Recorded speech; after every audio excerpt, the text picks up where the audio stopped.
Shabbat Shalom, Yasharallah. We are on week 3 of the Torah portions covering Genesis 11 through 15. This will be starting off with the Tower of Babel. Obviously, Nimrod is captain of that ship. And then it gets very deep into Nimrod's life. And we have a heavy portion from the book of Jasher, because the book of Jasher cover Abraham very thoroughly. Gives us a lot of stories to help us put in context exactly who Abraham is and what he has gone through. But y'all know the deal. Before we get started, let's pray together, regardless if you're watching this now or later. Ask the Ruach for guidance. All together now, Yasharallah. Heavenly Abba, High in heaven, hallowed be thy name. Thy kingdom come, thy will be done on earth as it is in heaven. Give us the discernment to understand these words and the meaning of the parables that are written in the Bible, Heavenly Father, that we can grow in the Ruach, to be better obedient in your name. We just ask for the line of protection in this study, and that we give praises, all praises to you through the only begotten Son, Yasha, and in his name, give us wisdom. Amen.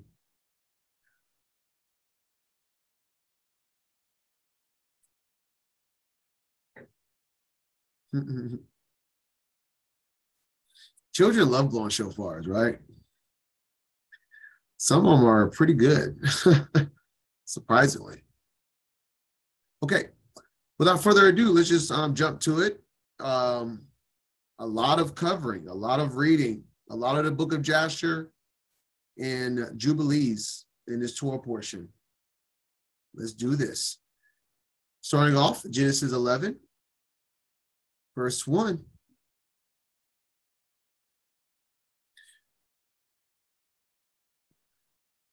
All right.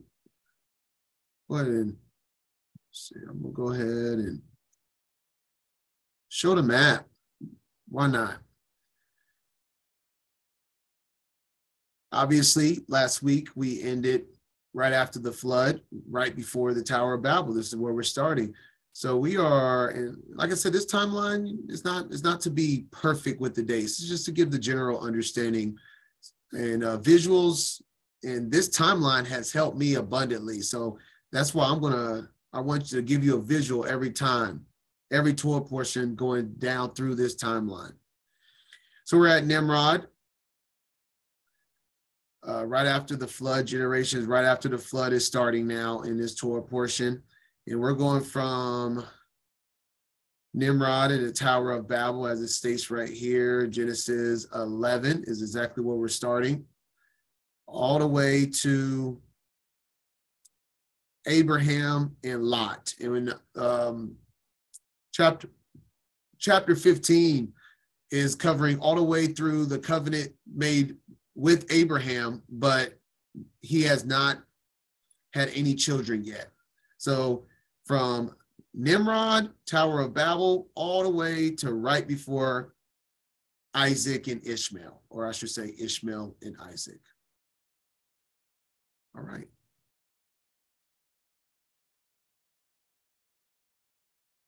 Yes, you can find this timeline. You can either buy it on Amazon. And let me back out, look this up right here. You can look this up, world history chart timeline on Amazon, and you can buy it for your house. It's relatively big. I'm looking at mine on the wall right now. But that also comes with these free PDF, which is what I'm giving to y'all through my website that you can use as well, obviously. Thank you for that link. All right. Without further ado, the introduction is done. Let's get it going. Chapter 11. And like I said in the beginning, just to have it. I mean, because the Bible.com website allows us to do split translations. This may be useful more so in other Torah portions, but I'll have it here just for a better understanding. If you need to look to the right, ESV, English Standard Version, is my favorite version to read if I'm just looking for something in the most layman terms possible. Like, make it make sense for me in English, in other words, and not in old English or, any interpretation that may be hard to understand. So this is why I have this on the right. But let's get it going. Genesis 11, we're going to start off. I'm going to read 1 through 9, verses 1 through 9, and then we're going to have a stoppage, and I'm going to dig into some context. Genesis 11. And the whole earth was of one language and of one speech. And it came to pass, as they journeyed from the east, that they found a plain in the land of Shinar, and they dwelt there. And they said one to another, Go to, let us make brick, and burn them thoroughly. And they had brick for stone, and slime had they for mortar. And they said, Go to, let us build us a city and a tower, whose top may reach unto heaven. And let us make us a name, lest we be scattered abroad upon the face of the whole earth. And the Lord came down to see the city and the tower, which the children of men builded. And the Lord said, Behold, the people is one, and they have all one language. And this they begin to do. And now nothing will be restrained from them, which they have imagined to do. Go to, let us go down, and there confound their language, that they may not understand one another's speech. So the Lord scattered them abroad from thence upon the face of all the earth, and they left off to build the city.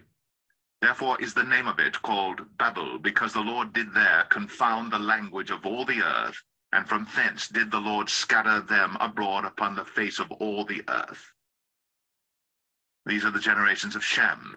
All right, let's stop there. So the whole intro from 1 to 9 is all about the Tower of Babel. So that is what we're going to look into first we're going to go into Targum translation, and we're going to look at verse 1, and then 7 through 9 reads a little bit different. All right, let's go here. Here we are, 11, verse 1. And all the earth was of one language, one speech, one counsel. In the holy language spoke they, but by which the world has been created at the beginning. Wowzers.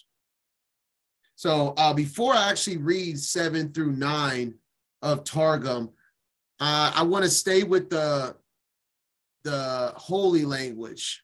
Let's talk about that first before I go into the Tower of Babel, because they create more languages in confusion from them going down and dispersing them. But I want to talk about the holy language first. What language is this? Let's go into Jubilees chapter 12. Verse 26. And we're going to read a little bit more into this chapter later, but I'm just want to focus on what is the holy language.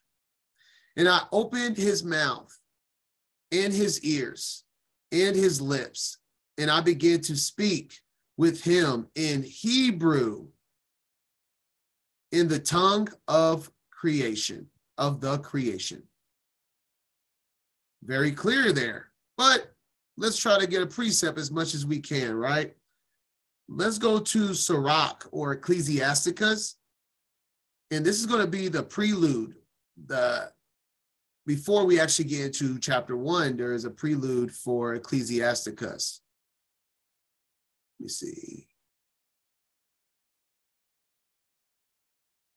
All right, so here's the prelude. You see how it says 0? We're going to read 15 through 26. You are urged, therefore, to read with good will and attention, and to be indulgent in cases where, despite our diligent labor in translating, we may seem to have rendered some phrases imperfectly.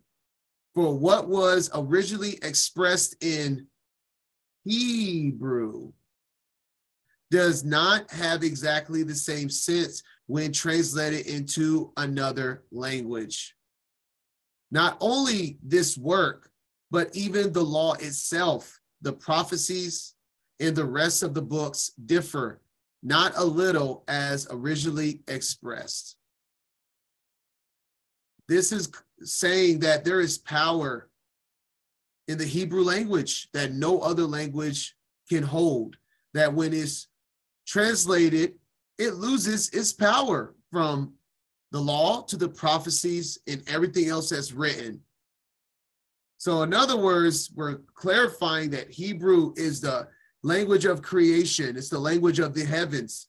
And Hebrew holds power. The more we read, especially next week, we're going to see that our words that we speak are powerful. This is why the English language is a cursed language. They trick us into saying things that are not good. And everything about English in a lot of modern day translations, or I should say languages, are backwards. For example, we read left to right. Hebrew reads right to left, and so on. There's many things that is off about the English language, but we're stuck with it. So be it. Haya understands what we're going through. So we just do the best we can. But when we are reading scriptures and we are looking for more insight, it is good to do our due diligence and look up the Strong's Concordance, have an interlinear, etc. Study tools to help get the best meaning from the original Hebrew, at least to the best of our abilities in these latter days. All right, so now we're going to go back to the Targum.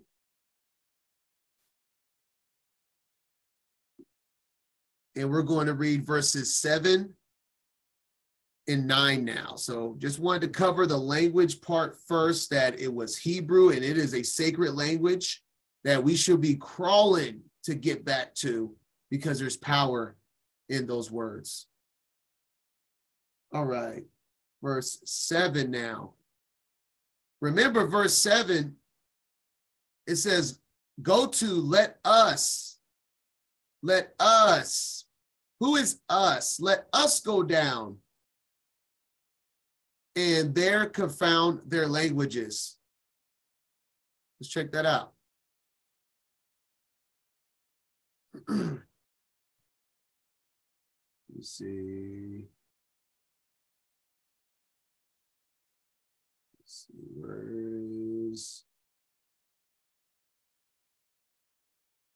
Kills me not having the verses here. Okay, here we go.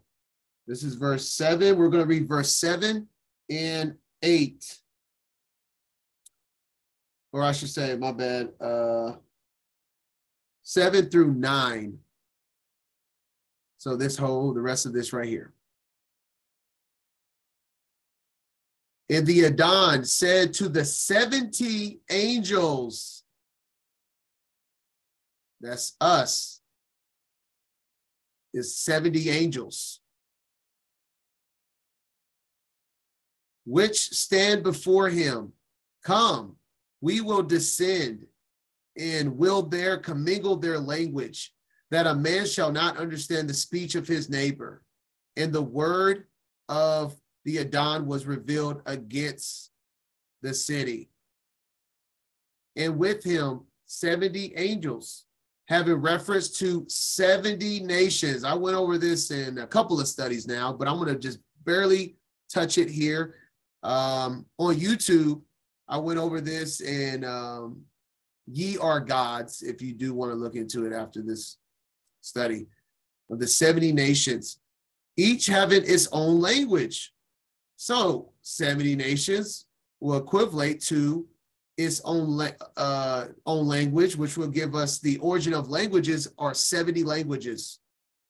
And that's not counting Hebrew, by the way. This is saying 70 languages of pagan, heathen nations. And this, the writing of his own hand. And he dispersed them from thence upon the face of all the earth into 70 languages. Well, there you go. And one knew not what his neighbor would say, but one slew the other, and they ceased from building the city. Therefore, he called the name of it Babel, because there did the Most High commingle the speech of all the inhabitants of the earth, and from this did the Adon disperse them upon the face of all the earth.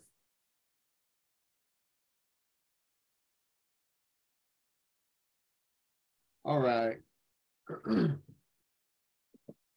Now we're going to carry on with this topic of the 70, the disbursement of all the other nations outside of the true Hebrew. So the Hebrews obviously are, well, we'll get to there. Because now these 70 languages, we said that everyone was speaking Hebrew at one point, and then they came down, dispersed the people into 70 nations, which was given to 70 angels that now speak 70 new languages. This is what we're going to just go on a little journey here. Now we're going to go to Deuteronomy 32, verse 8, in the Septuagint and in the Aramaic Targum. So,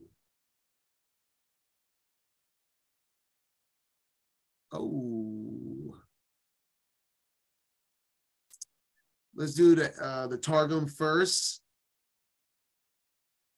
In Deuteronomy 32:8. All right. Well, this is the line right before it. I'll just start it right here. Noah, in the separation of the writing and languages of the children of men at the time of the division, he cast the lots among the 70. The 70 angels. Wow. Okay. This is just sliding everywhere. The 70 angels, the princes, which is another title given to angels, the princes of the nations with whom is the revelation to oversee the city. Even at that time, he established the limits of the nations according to the sum of the number of the 70 souls of Israel who went down into Mizraim, Egypt. And this is also written, confirmed in the Septuagint. I actually did not pull up the Septuagint, but it reads, you know what? Give me a half second. I'm actually going to go get it. I'm just going to read it out my book instead of trying to find it online. So I forgot to pull it up.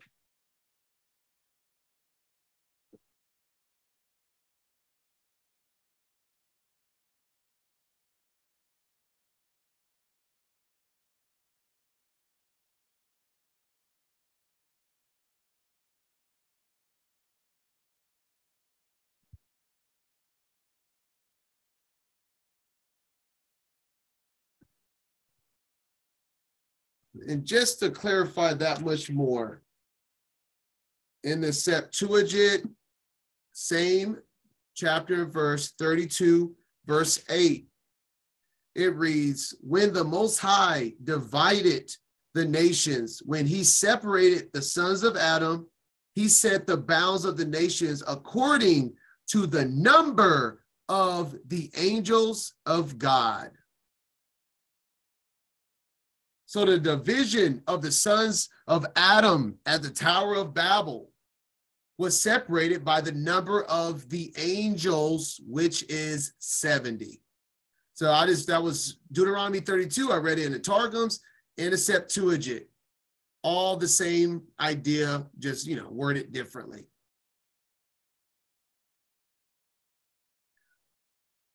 And now a couple more priests. Now we're going to the book of Jasher, chapter 9. chapter 9, verse 32.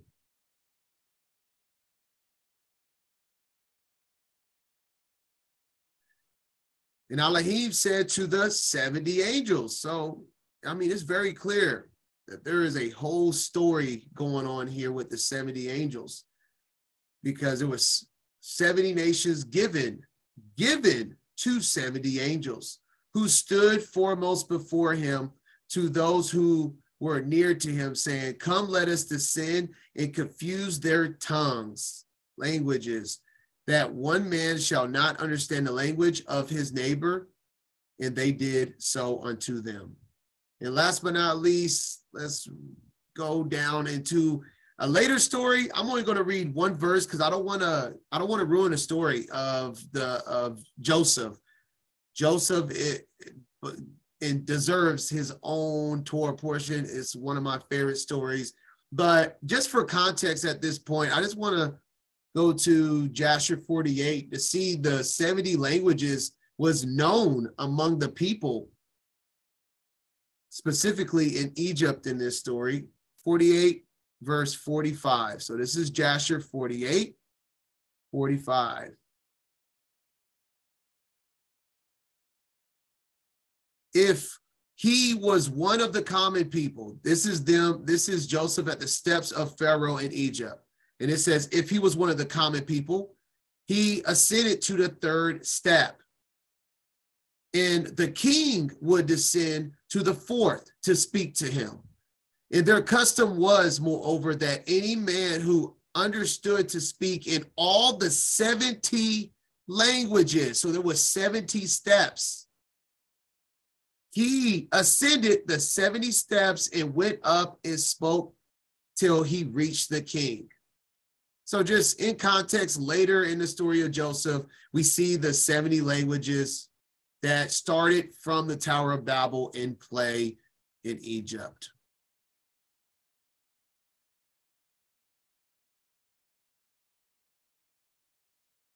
All right, let's get back to Genesis 11, verse 10 now.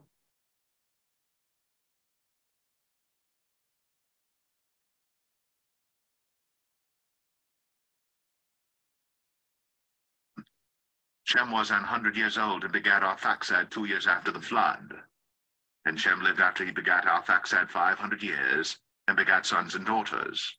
And Arphaxad lived 35 years, and begat Salah. And Arphaxad lived after he begat Salah 403 years, and begat sons and daughters.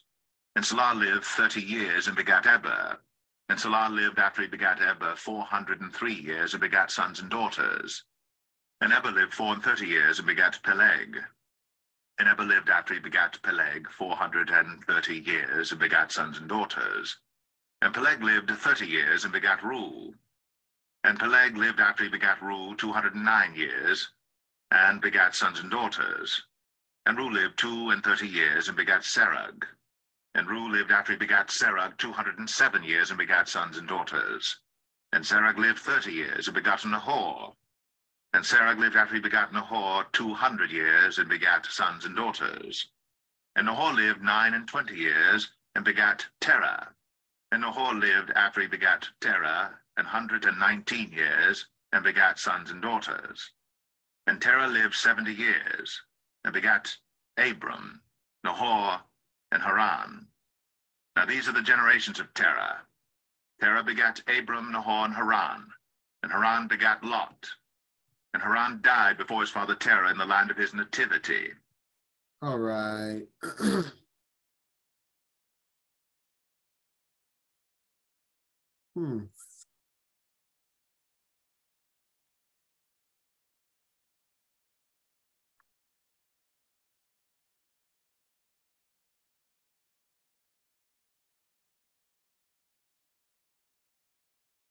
All right. Yeah, we'll stop there. So now it's the introduction of Terah, Abraham's father, and obviously Abraham. And this is what we're going into heavy into the story of Abraham now, since we're at his introduction. We're going to be in Jasher quite a while. So let's go to it. So everything I'm saying is going to be, we're going to start off in Jasher 7.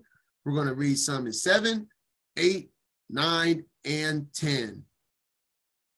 We're going to give an overview of Abraham's, from his birth to his childhood, everything that is not covered in the book of Genesis, because Abraham deserves it. He's the man.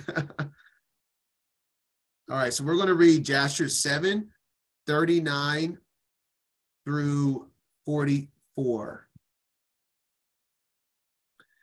And when Nimrod had joyfully returned from battle, after having conquered his enemies and all his brethren, together with those who knew him before, assembled to make him king over them. And they placed a regal crown upon his head, and he set over his subjects and people, princes, judges, and rulers, as is the custom amongst kings.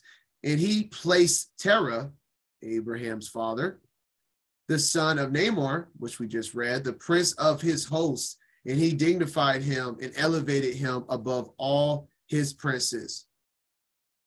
And whilst he was reigning according to his heart's desire, after having conquered all his enemies around, he advised with his counselors to build a city for his palace, and they did so. And they found a large valley opposite to the east, and they built him a large and extensive city. And Nimrod called the name of the city that he built Shinar. For the Adon had vehemently shaken his enemies and destroyed them. And Nimrod dwelt in Shinar, and he reigned securely, and he fought with his enemies, and he subdued them, and he prospered in all his battles, and his kingdom became very great. And that's what we just covered. We know that kingdom became Babel, what is known as Babel. And so that's just to set the foundation of Nimrod, beginning of his reign, and that Terah was one of his high elected officials in Nimrod's kingdom. So this goes to show you that even Abraham was plucked out of paganism, that Abraham had to make the same choice that all of us are making to this day, to put away what the traditions of our father or fathers and to follow the one true Elohim. All right, we're going into 8, and I'm actually going to read, I think, all of chapter 8. So buckle up, all of chapter 8, because, like I said, it's worth the time. All right, chapter 8, verse 1 in the book of Jasher. Let me get a swig of water for all of this reading.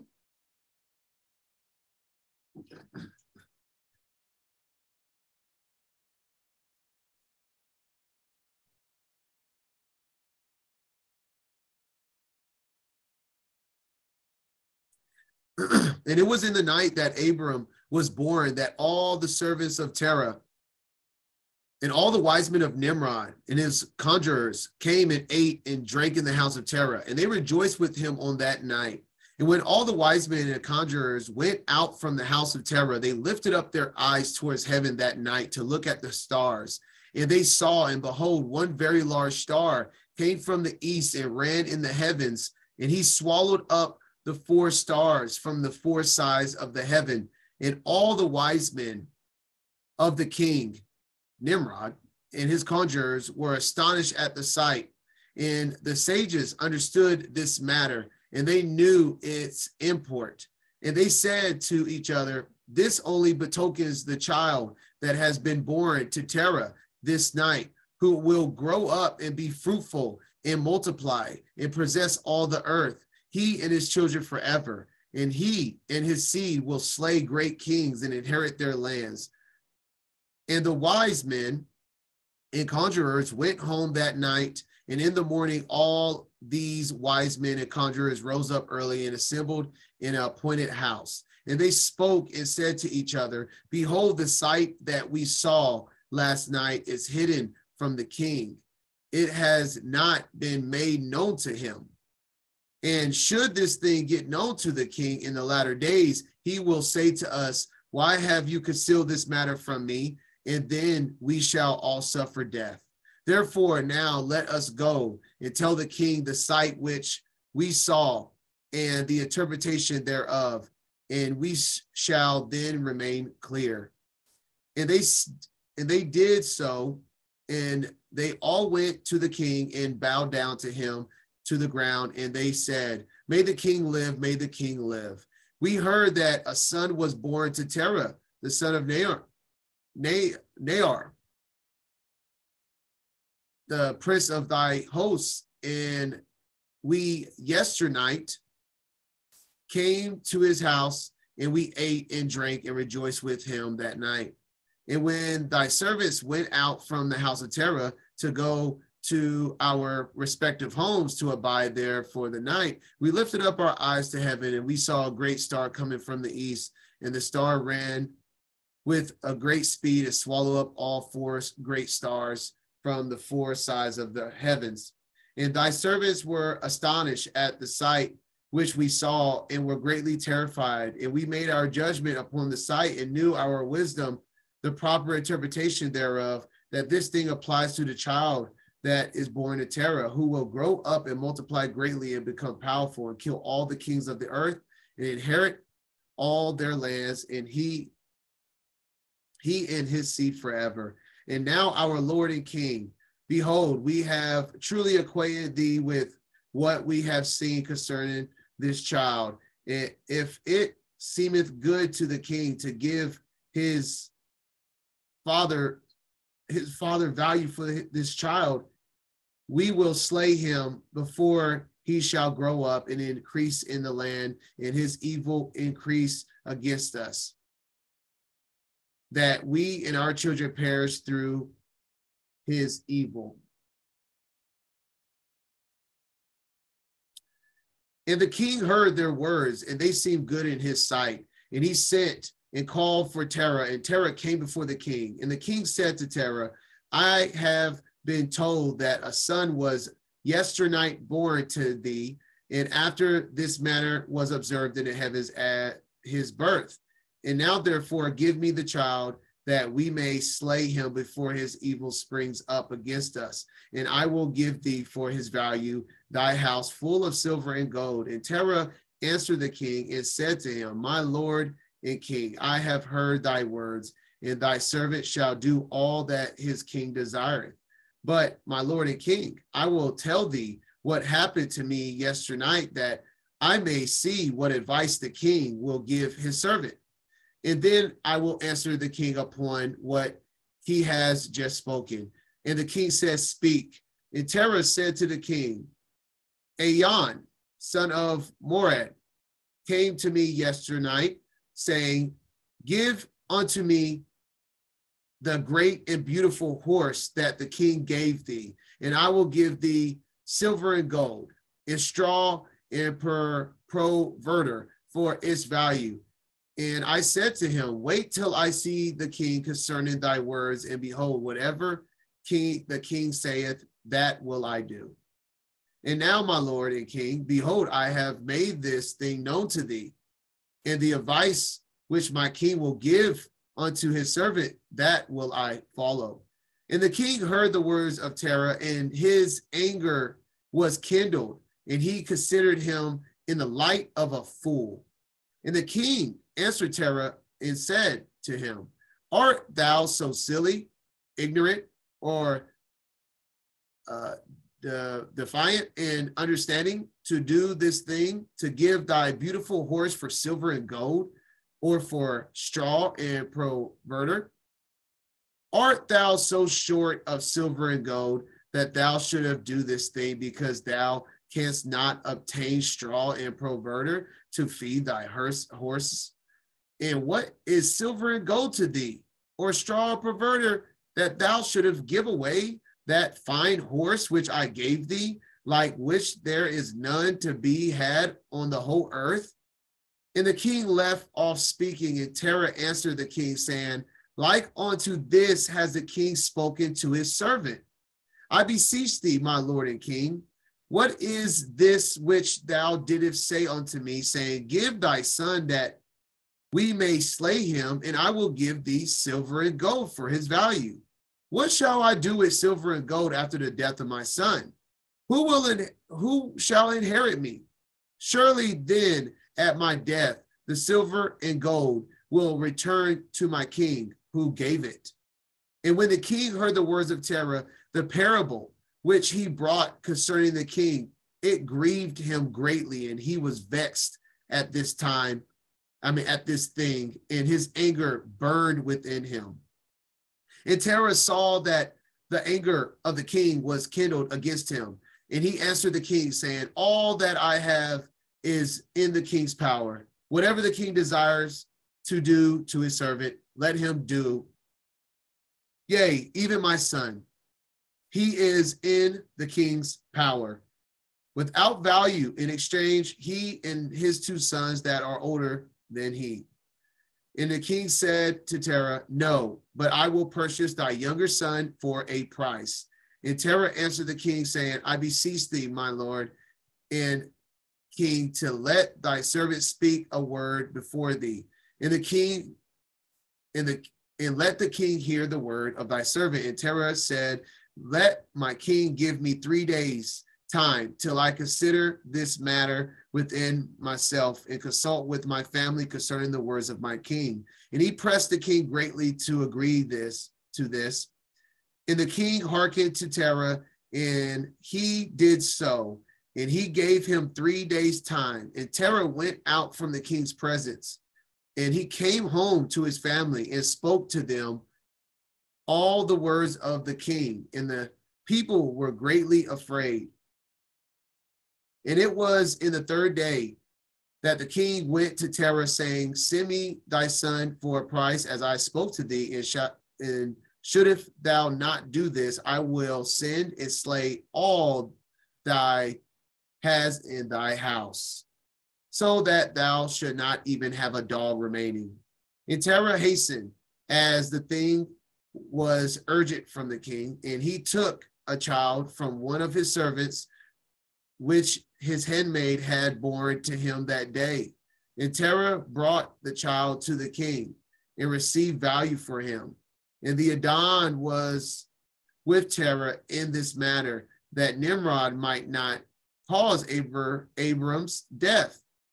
And the king took the child from Terah, and with all his might dashed his head to the ground, for he thought it had been Abram. And this was concealed from him from that day, and it was forgotten by the king, as it was the will of the providence not to suffer Abram's death. And Terah took Abram, his son, secretly together with his mother and nurse, and he concealed them in a cave, and he brought them provisions monthly. And the Most High was with Abram in the cave, and he grew up. And Abram was in the cave 10 years, and the king and princes, soothsayers, and sages thought the king had killed Abram. Woo!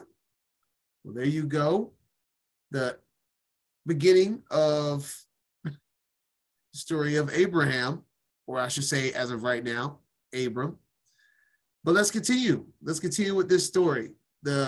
From the birth to Abraham's childhood, because obviously the canon in Genesis doesn't cover Abraham's childhood at all. It's all in the book of Jasher. All right, so we're going chapter 9, verse 5 through 23, and then 26. Okay, verse 5. And when Abram came out from the cave, he went to Noah and his son Shem. This is, let me see, is this, I don't think it's coined here, but this schooling of Torah keeping is called the school for prophets. And can you imagine going to a school ran by Noah and Shem. Every time I read this, I can't help but be a little jealous, like, man, could you imagine that? No wonder why Abraham was so great. I mean, good gracious. His schooling was from Noah and Shem. He remained with them to learn the instructions of the Most High in his ways. And no man knew where Abram was. And Abram served Noah and Shem, his son, for a long time. And Abram was in Noah's house 39 years. Wow. And Abram knew the Most High from 3 years old, and he went in the ways of the Adon until the day of his death, as Noah and his son Shem had taught him. And all the sons of the earth in those days greatly transgressed against the Most High, and they rebelled against him, and they served other gods. And this is during the Tower of Babel. This is what it's describing. And they forgot the Adon who had created them in the earth, and the inhabitants of the earth made unto themselves at that time every man his god, gods of wood and stone, which could neither speak, hear, nor deliver. And the sons of men served them, and they became their gods. And the king and all his servants, and Terah with all his household, were then the first of those that served gods of wood and stone. So this is interesting because we hear about the pagan trinity of Nimrod. Oh my goodness. Nimrod, Semiramis, and Tammuz, and how religion all dates back to, from at least post-flood. The origin of religion started from Babel, and we see where people were dispersed. And then right here, it's clarified that the beginning of idols made out of wood and stone really did indeed come from Nimrod and, dispersed from there. So that is factual, that this is where religion started post-flood. All right. And all that generation were wicked in the sight of the Most High, and they thus made every man his God, but they forsook the Adon who created them. 5-23, okay. And there was not a man found in those days in the whole earth who knew the Most High, for they served each man his own God. I was going to say, obviously, except Noah and his household, and that was Noah, Shem, and now Abraham. And all those who were under his counsel knew the Adon in those days. And Abram, the son of Terah, was waxing great in those days in the house of Noah, and no man knew it, and the Most High was with him. And the Adon gave Abram an understanding heart, and he knew all the works of that generation were vain. This is what's going on. Like, there's nothing new under the sun. In Acts and in the book of Joel, it talks about his spirit being poured out on all mankind.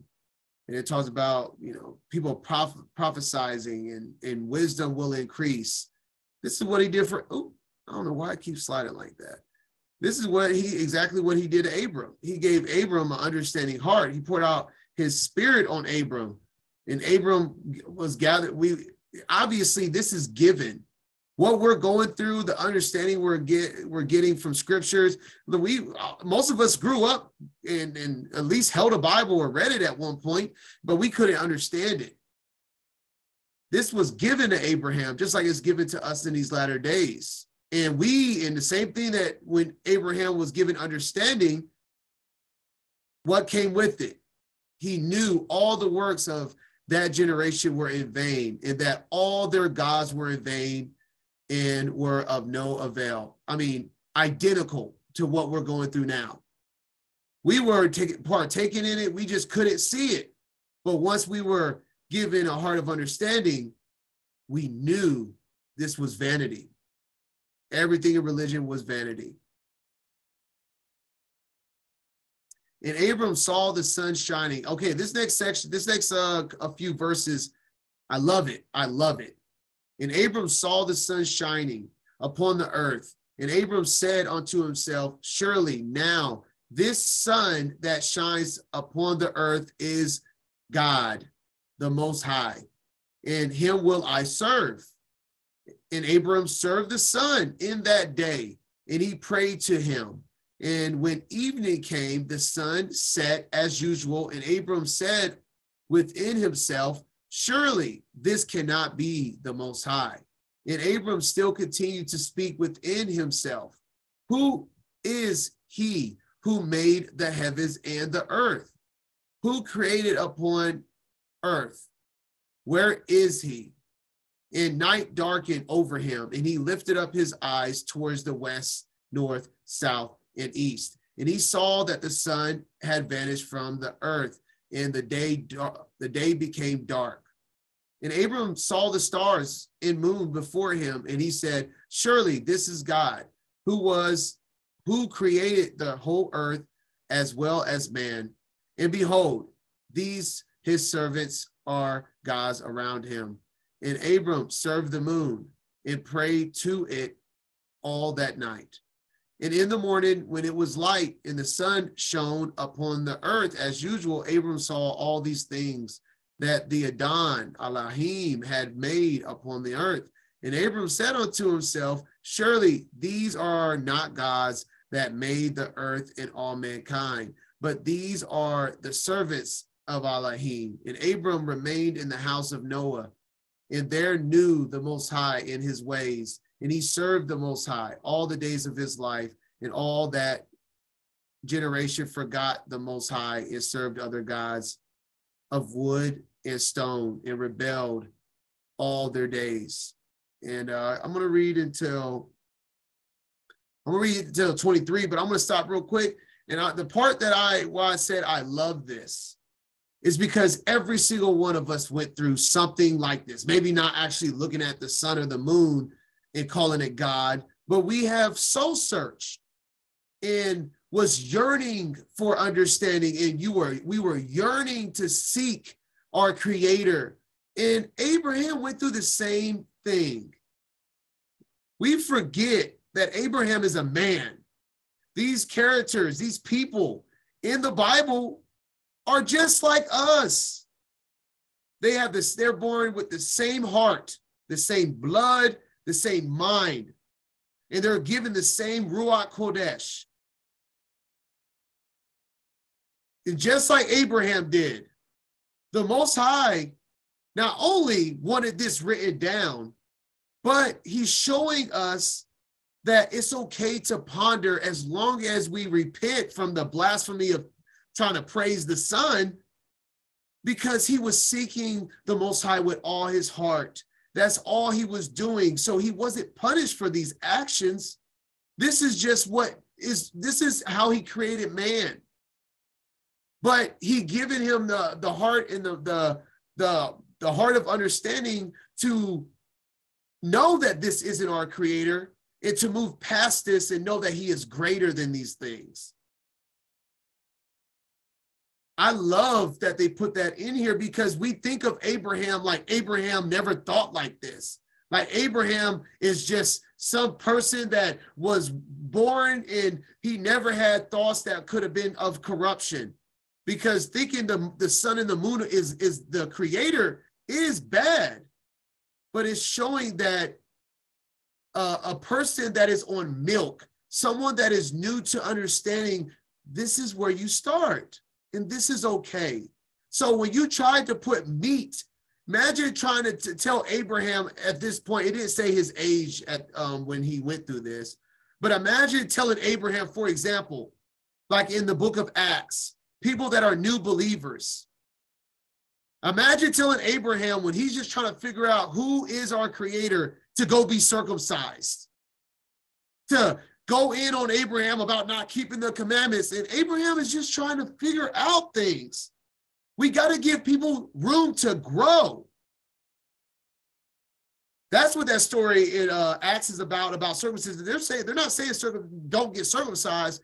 They're saying we have to allow them to have building blocks of truth. Why are we trying to force people to keep commandments and to go and get circumcised when they're just on milk and they're ignorantly just searching for a creator to serve? Yes, exactly. Just like milk is for a child, it's a curiosity of a child. So it's okay that we've been there, in other words. I just want to specify that. But boy, repent for the things that we used to serve. Just like Abraham was like, this ain't it. I'm moving on. My bad. All right. And King Nimrod reigned securely, and all the earth was under his control, and all the earth was of one tongue in the words of union. And all the princes of Nimrod and his great men took counsel together, put Mizraim, Cush, and Canaan. So this is all Ham. And Nimrod was seed of Ham as well. So these are all Ham seed, with their families. And they said to each other, come, let us build ourselves a city, and in it a strong tower, and its top reaching heaven. And we will make ourselves famed, so that we may reign upon the whole world, in order that the evil of our enemies may cease from us, that we may reign greatly over them, and that we may not become scattered over the earth on the account of their wars. And they all went before the king, and they told the king these words, and the king agreed with them in this affair, and he did so.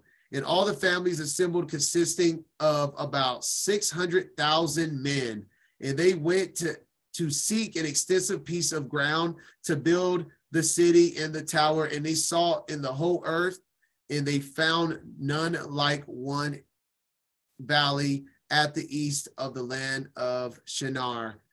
About 2 days' walk, and they journeyed there, and they dwelt there.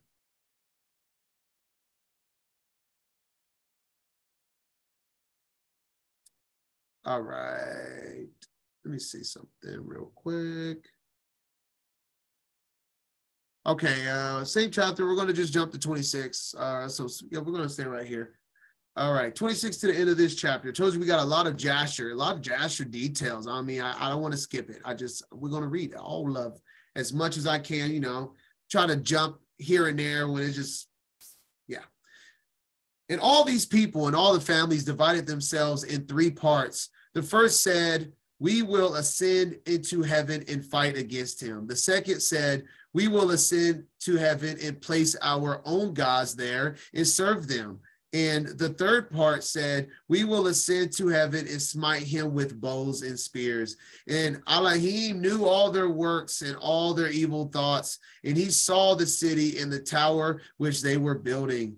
And when they were building, they built themselves a great city and a very high and strong tower. And on account of its height, the mortar and the bricks did not reach the builders in their ascent to it until those who went up had complete a full year.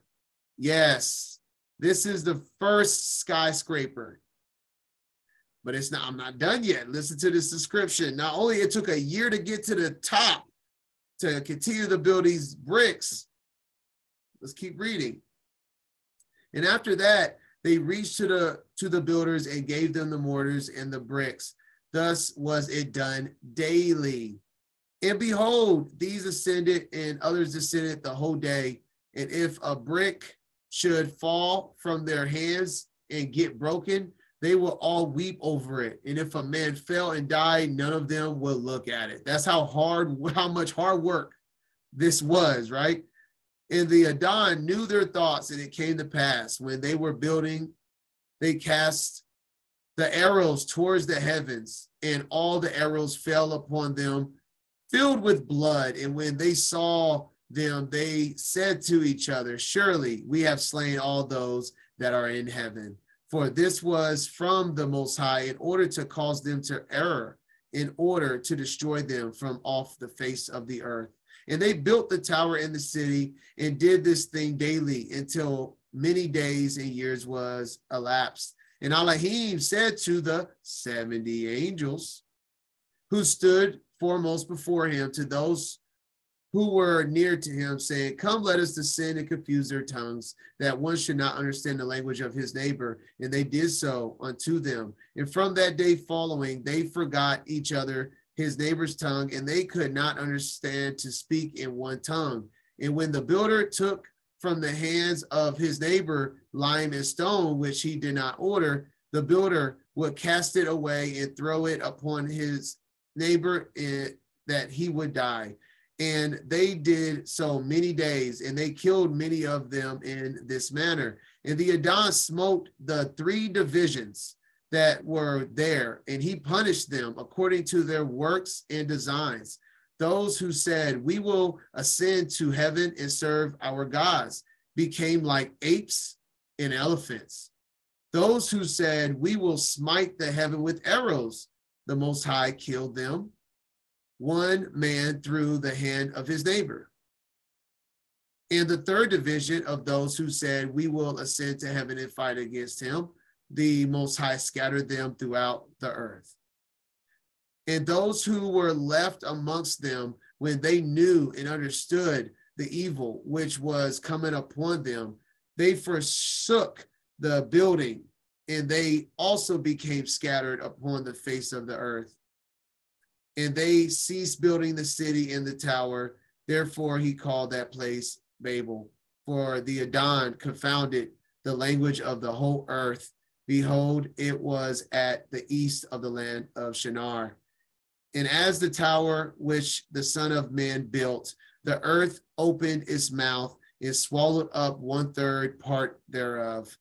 And a fire also descended from heaven and burned another third, and the other third is left to this day. Y'all know it says a third is left to this day. What's a third? 33. Just letting you know, there's a common theme with 33 in the world, because there's a common 33 pattern in the scriptures as well. And it is of that part which was aloft, and its circumference is 3 days walk. Oh yeah, the circumference, that was the other, the tower took a day to climb, into the circumference of it was 3 days walk, just to give an idea of the massive look of it. And many of the sons of men died in that tower, of people without number. And also, y'all know Hasatan always just got to have jokes, right? Always blaspheming. Babel, y'all know that there is a language learning app called Babel. Babel means like a confusion of language, but they flipped it on its head and they now named an app or whatever learning tool called Babel to learn languages.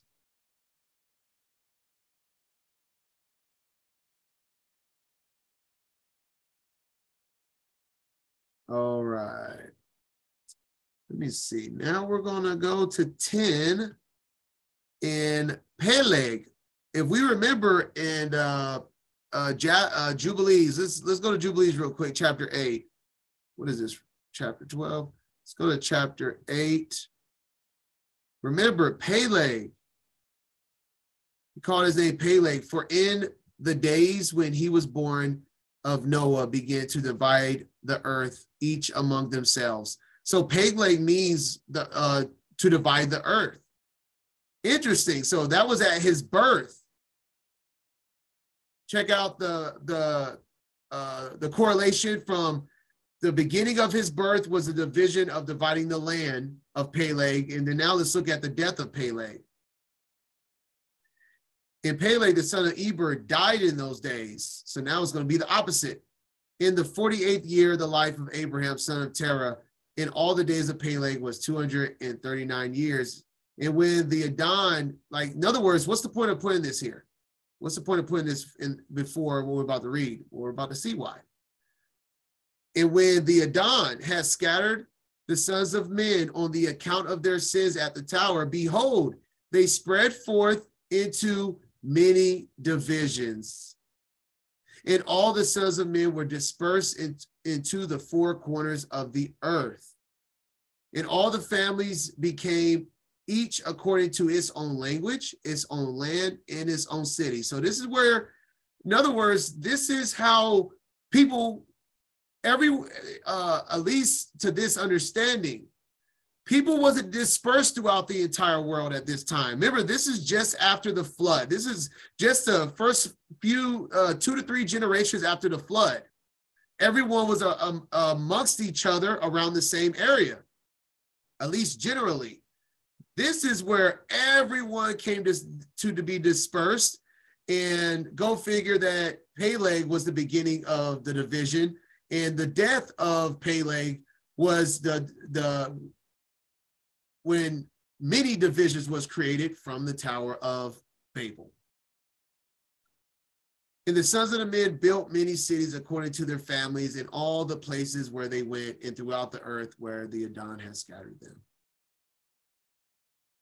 All right. Now let's finish chapter 11.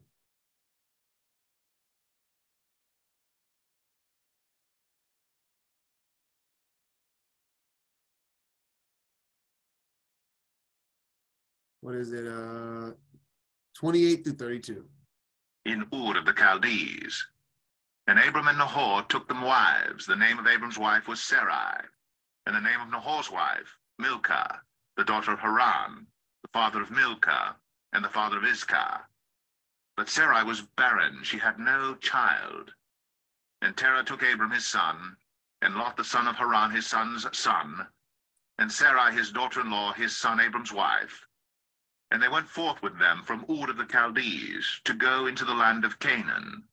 And they came unto Haran and dwelt there. And the days of Terah were 205 years, and Terah died in Haran. All right. We're just we're gonna touch on Terah. Let me see. Now we're gonna go to Jasher chapter 11.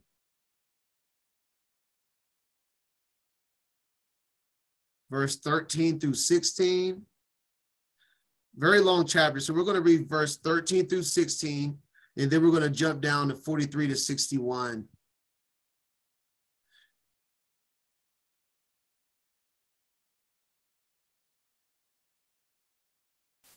And in the 50th year of the life of Abram, son of Terah, Abram came forth from the house of Noah and went to his father's house.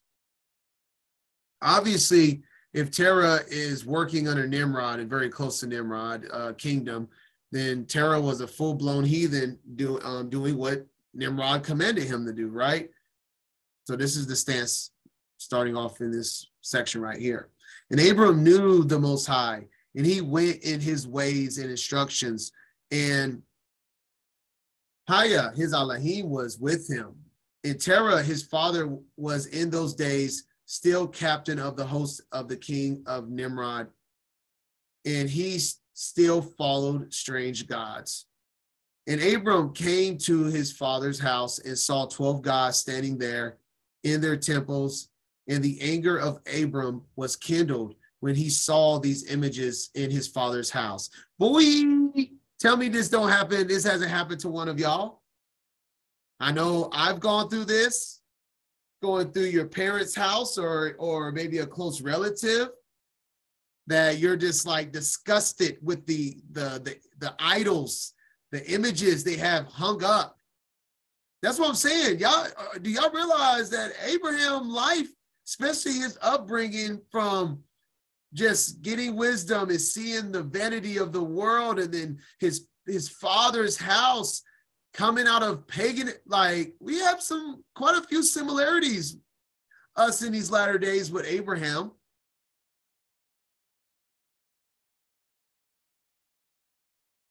Let me see, where did I leave off? Strange.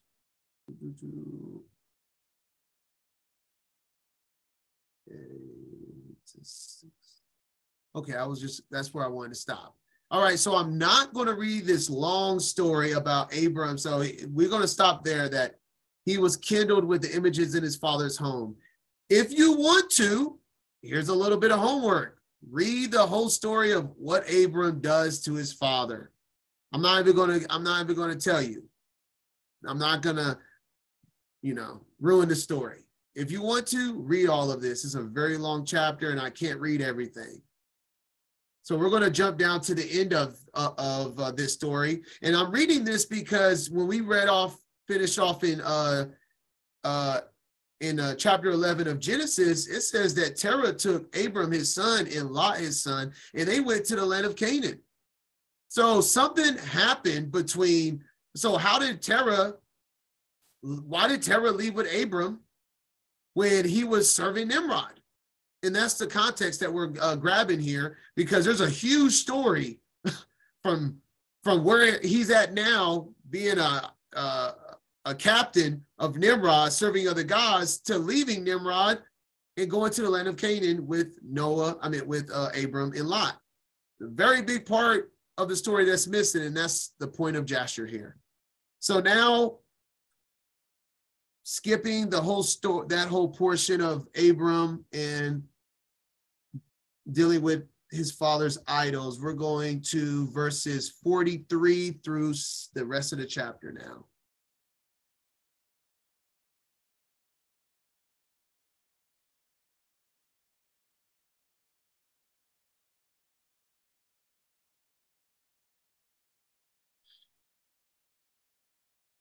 All right, 43 through 61. All right. And Abram answered his father and said to him, and how canst thou, so this is the very end, this is the last few words of exchange between Terah and Abram after Abraham pretty much went in on his father's idols. Canst thou then serve these idols in whom there is no power to do anything? Can those idols in which thou truest deliver thee, can they hear thy prayers when thou callest upon them? Can they deliver thee from the hands of thy enemies? Or will they fight thy battles for thee against thy enemies, that thou shouldest serve wood and stone, which can neither speak nor hear? And now surely it is not good for thee, nor for the sons of men that are connected with thee, to do these things. Are you so silly, so foolish, or so short of understanding that you will serve wood and stone and do after this manner? Boy, could y'all imagine speaking to your parents saying that? Abram, I'm going to say it. Abram was on a fine line of being a little bit too disrespectful in this story, but he had to do what he had to do, and this was the purpose. But I mean, man, being pretty harsh, and forget and I get it. We are commanded to guard his Sabbath, to guard his commandments. And I know every single one of us, we can get emotionally upset when you see, especially family members, just totally blaspheming the Ruach. And yeah, I feel it though. And forget the Adon, Elohim, who made heaven and earth, and who created in you the earth, and thereby being a great evil upon your souls in this matter by service stone and wood. Did not our fathers in the days of old sin in this manner? And the Adon, Elohim of the universe, brought the waters of the flood upon them and destroyed the whole earth. And how can you continue to do this and serve gods of wood and stone, who cannot hear nor speak or deliver you from oppression, thereby bringing down the anger of Elohim of I don't like the word universe, of the heavens and earth, Universe is a word that's derived from space. Of heaven and earth upon you. Now, therefore, my father, refrain from this, and bring not evil upon thy soul and the souls of thy household. And Abram hastened and sprang from before his father and took that. Oh my goodness, I am reading. Well, I guess I did put this in here. Well, didn't go over all details, but I am reading this part. The hatchet from his father's largest idol, with which Abram broke it and ran away. And Terah, seeing all that Abram had done, hastened to go from his house and went to the king. And he came before Nimrod and stood before him. And he bowed down to the king. And the king said, this is obviously Nimrod, what dost thou want?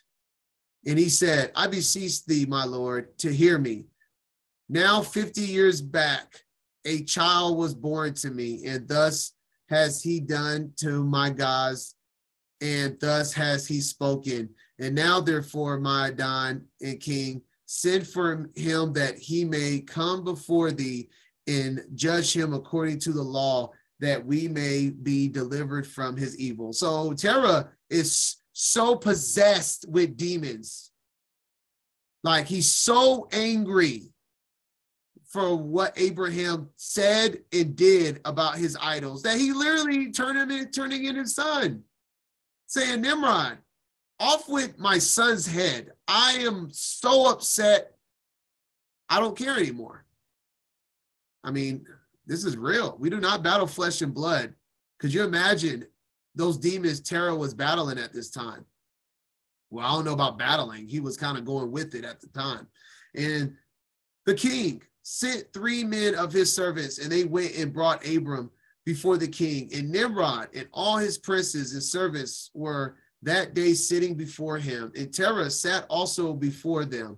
And the king said to Abram, what is this that thou hast done to thy father and to his gods? And Abram answered the king in the words that he spoke to his father. And he said, the large God that was with them in the house did to them what thou hast heard. And the king said to Abram, had they power to speak and eat and do as thou hast said? And Abram answered the king, saying, and if there be no power in them, why dost thou serve them and cause the sons of men to err through thy follies? Dost thou imagine that they can deliver thee or do anything small or great, that thou shouldest serve them? And why wilt thou not serve the Elohim of the whole universe, who created thee, in whose power it is to kill and keep alive? O foolish, simple, and ignorant king, woe unto thee! I thought thou wouldst teach thy servants the upright way. And remember, the very, very, very, very beginning of Nimrod's life, it says that, he did make offerings to the true Most High. So he has an idea of knowing better, in other words. But thou hast not done this, but hast filled the whole earth with thy sin and the sins of thy people who have followed thy ways. Dost thou not know, or hast thou not heard, that this evil which thou doest are our ancestors sinned therein in the days of old, and the eternal Elohim brought the waters of the flood upon them and destroyed them all, and also destroyed the whole earth on their account? And will thou and thy people rise up now and do like unto this work, in order to bring down the anger of Elohim of heaven and earth, to bring evil upon thee in the whole earth? Now therefore put away this evil deed which thou doest, and serve Elohim of the universe, of heaven and earth, as thy soul is in his hands, and then it will be well with thee. And if thy wicked heart will not hearken to my words, to cause thee to forsake the evil ways, to serve the eternal Elohim, then wilt thou die in shame in the latter days, thou, thy people, and all who are connected with thee, hearing thy words or walking in thy evil ways. And when Abram had ceased speaking before the king and princes, Abram lifted up his eyes to the heavens, and he said, the Adon seeth all the wicked, and he will judge them. Amen. Now I want to point out a verse in the Targums. See in the Targum, in verse 28. Haran died before his father Terah in the land.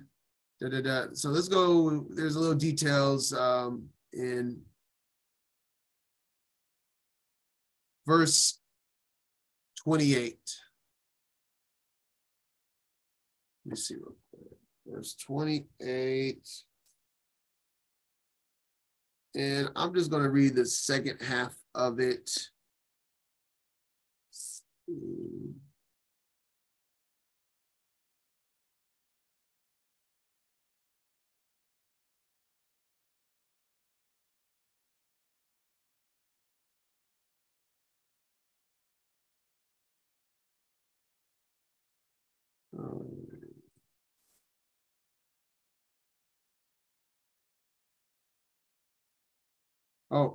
Here it is. There it is.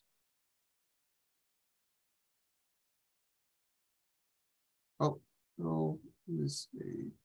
Oh, this kills me. No chapters or verse.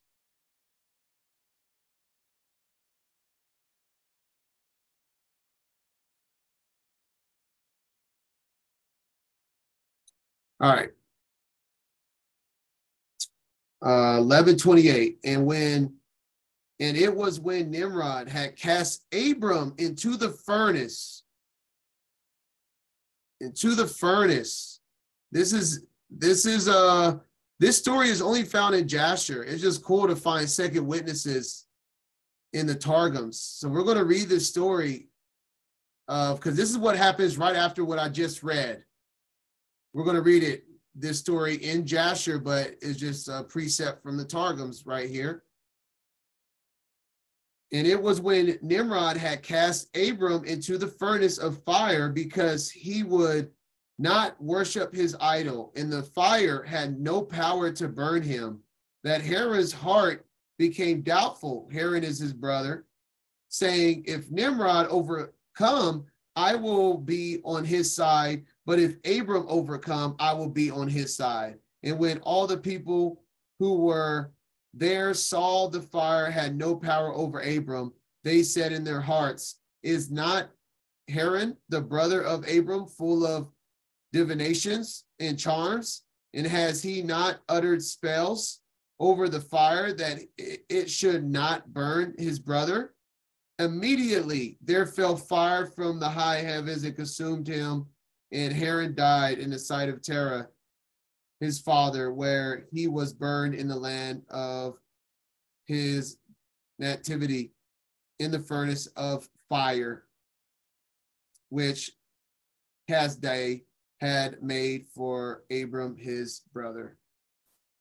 It says come from heaven, but it makes it clear that his brother was burned in the furnace with him. And so now just taking that precept from the Targum, and now we're going to read the actual story in the book of Jasher, chapter 12. We're going to read this entire story because I like it.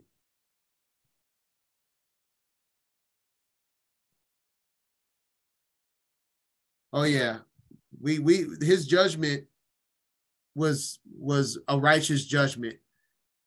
According to this, it says that Haran, his brother, was into a bunch of pagan practices of witchcraft, and he was double-minded. So he just wasn't in the right spirit at all. Let's hear this in chapter 12. And just to let you know, the bulk of this study that is like really long is chapter 11.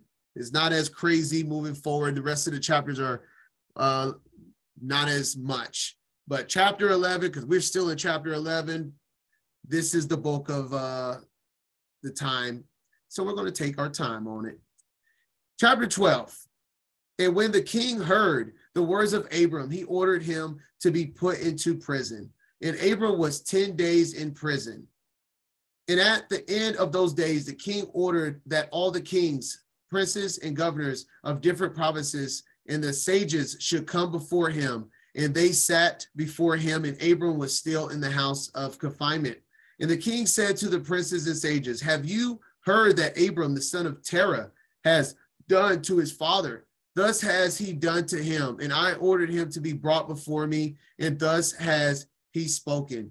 His heart did not misgive him, neither did he stir in my presence. And behold, now he is confined in the prison. And therefore, decide what judgment is due to this man who reviled the king, who spoke and did all these things that you heard. And they all answered the king, saying, the man who reviled the king should be hanged upon a tree. But having done all these things that he said, and having despised our gods, he must therefore be burned to death. For this is the law in this matter. If it please the king to do this, let him order his servants to kindle a fire, both night and day, in thy brick furnace, and then we will cast this man into it.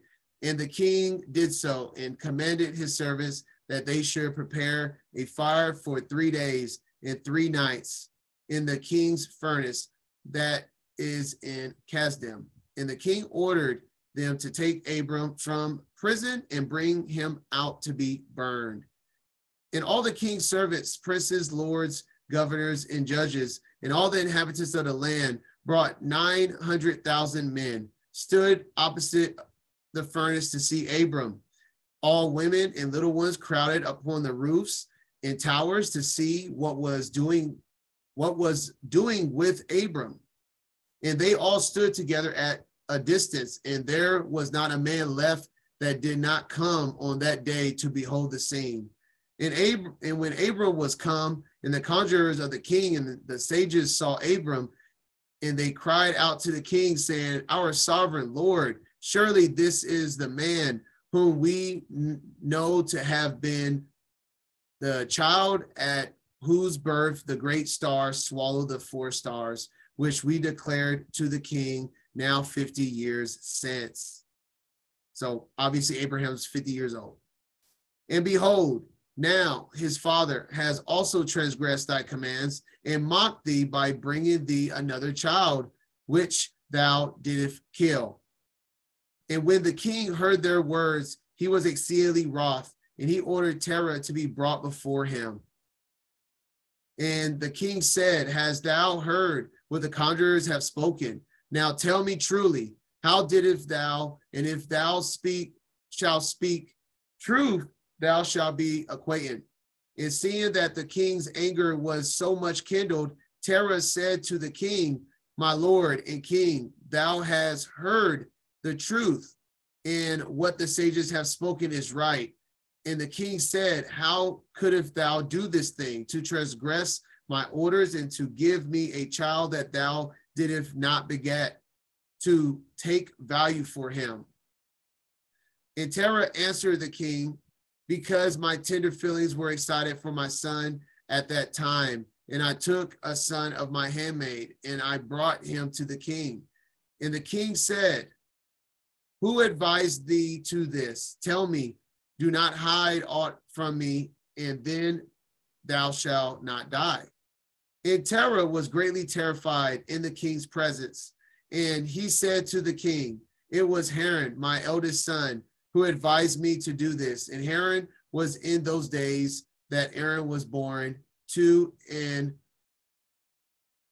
32 years old. You see, when one sin creates another sin, his demons had him so possessed so upset with Abram. He knew he was going to be exposed. I don't know if he thought about it, but he got exposed. And then it caused him to fall into more sin, throwing his oldest son under the bus, which explains why the Targum told us why Haran was in the furnace with Abraham because of this moment right here. It's just a mess. It's a mess. Verse 17, but Haran did not advise his father to anything, for Terah said this to the king in order to deliver his soul from the king, for he feared greatly. And the king said, Terah, Haran, thy son who advised thee to this shall die through fire with Abram, for the sentence of death is upon him for having rebelled against the king's desire in doing this thing. And Haran at that time felt inclined to follow the ways of Abram, but he kept it within himself. This is just when it talks about denying me. Messiah talks about, if you deny me, our Father will deny you. And this is exactly what's going on with him. He saw that the ways of Abram was righteous. He couldn't fully buy in. You can't serve two masters. And Haran said in his heart, behold, now the king has seized Abram on account of these things which Abram did, and it shall come to pass that if Abram prevail over the king, I will follow him. But if the king prevail, I will go after the king. And when Terah has spoken this to the king concerning Haran, his son, the king ordered Haran to be seized with Abram, and they brought them both, Abram and Haran, his brother, to cast them into the fire. And all the inhabitants of the land and the king's servants and princes and all women and little ones were there standing that day over them. And the king's servants took Abram and his brother, and they stripped them of all their clothes, excepting their lower garments which were upon them. And they bound their hands and feet with linen cords. And the servants of the kings lifted them up and cast them both into the furnace. And the Lord, and the Most High, loved Abram, and he had compassion over him. And Hayah came down and delivered Abram from the fire, and he was not burned. But all the cords with which they bound him were burned, while Abram remained and walked about in the fire, and Haran died when they had cast him into the fire, and he was burned to ashes, for his heart was not perfect with the Most High. And those men who cast him into the fire, the flames of the fire spread over them, and they were burned, and 12 men of them died. And Abram walked in the midst of the fire 3 days and 3 nights.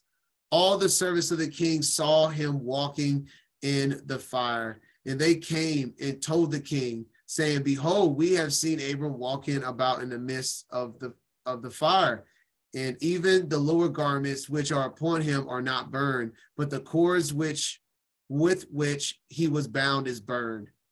And when the king heard their words, his heart fainted, and he would not believe them. So he sent other faithful princes to see this matter, and they went and saw it and told it to the king. And the king rose to go and see it, and he saw Abram walking to and fro in the midst of the fire.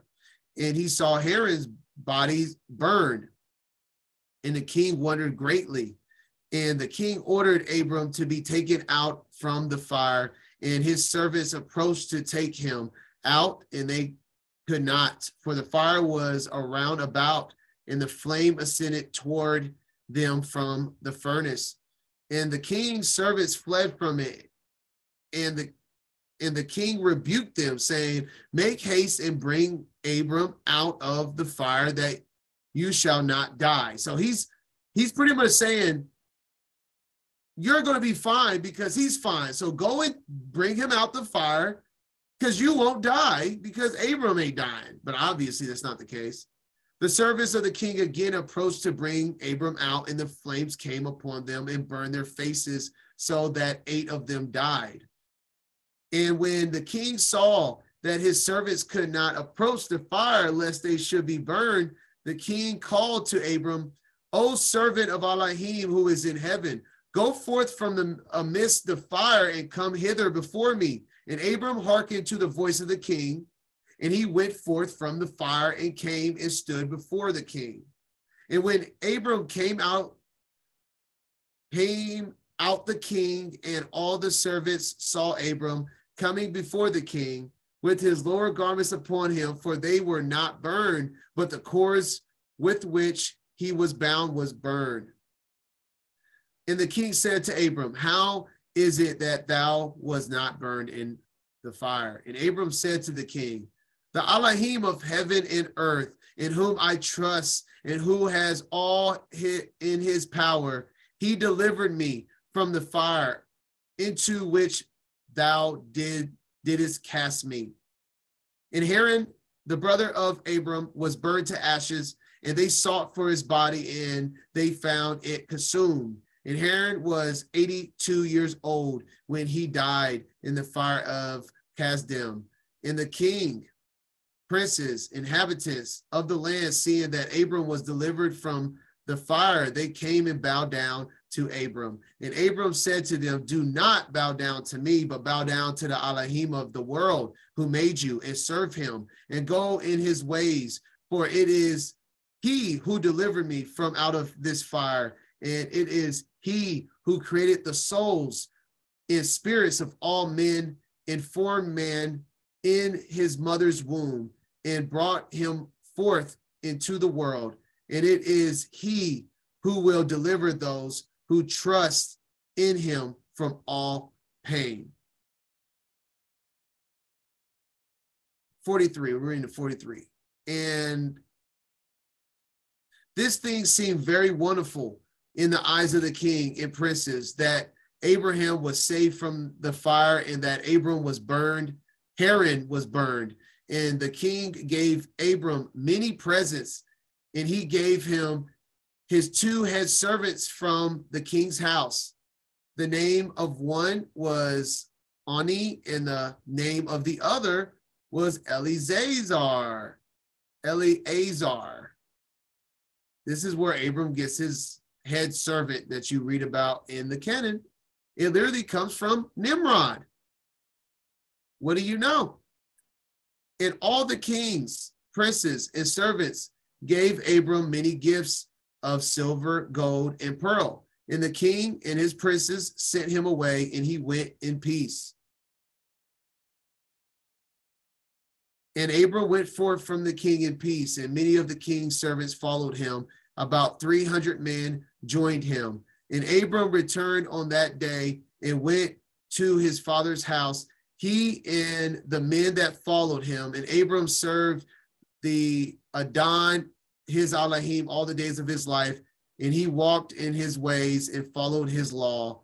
And from that day forward, Abram inclined the hearts of the sons of men to serve the Most High.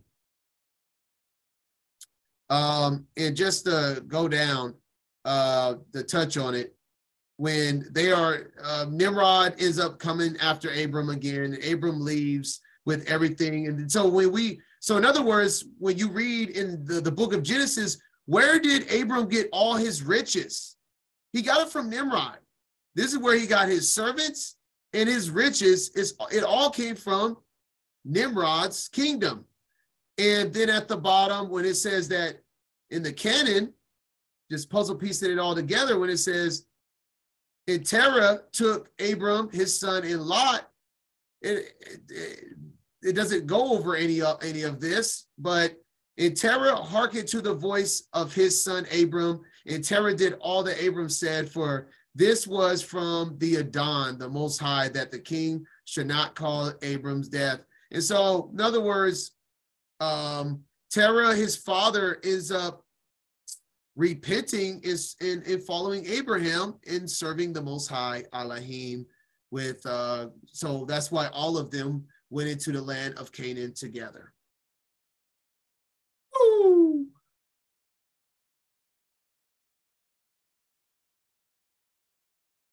And just everyone knows about the story in the canon in Daniel 3, just to show you that there's nothing new under the sun.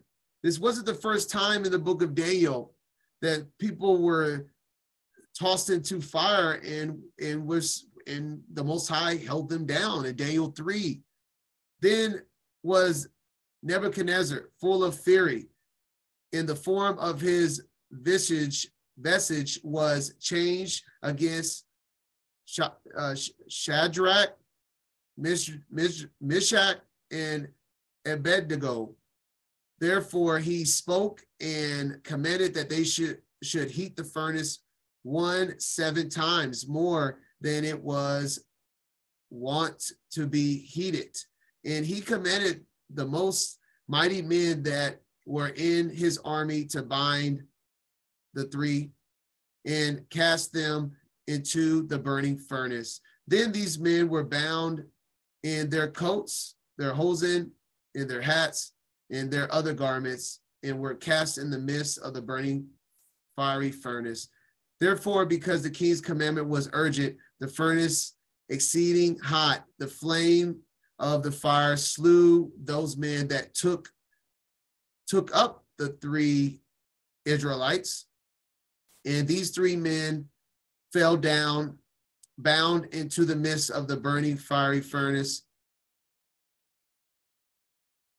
Then Nebuchadnezzar the king was astonished and rose up in haste and spoke and said unto his counselors, did not we cast 3 men bound into the midst of the furnace? They answered and said unto the king, true, O king. He answered and said, lo, I see 4 men loose, walking in the midst of the fire, and they have no hurt. And the form of the 4th is like the son of Elohim. Then Nebuchadnezzar came near to the mouth of the burning fiery furnace and spoke and said to the 3 men, ye servants of the Most High Elohim, come forth and come hither. And they went out of the midst of the fire. Nothing new under the sun. All right, chapter 12.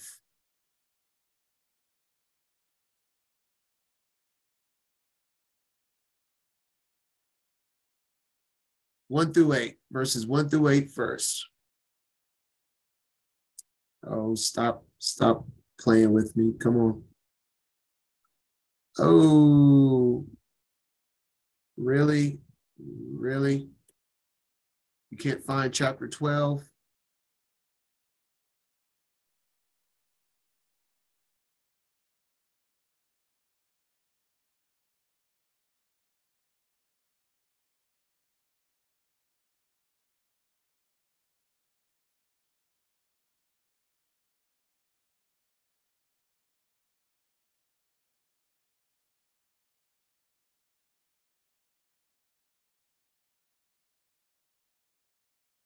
All right.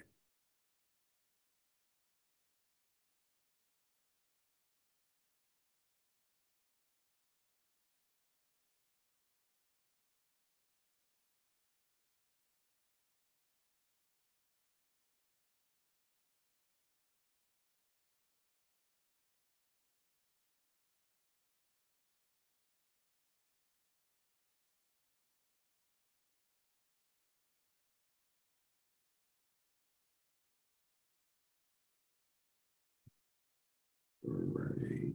Catch up.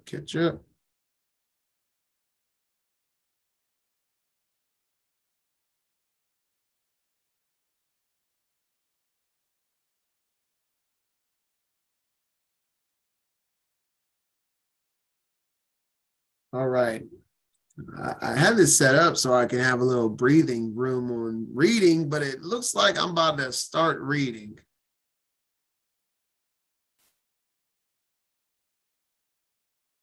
So be it. What's going on here?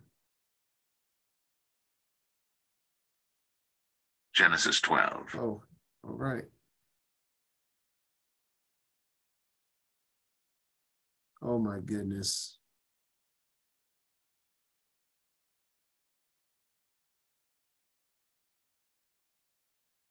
Genesis 12. Thank you.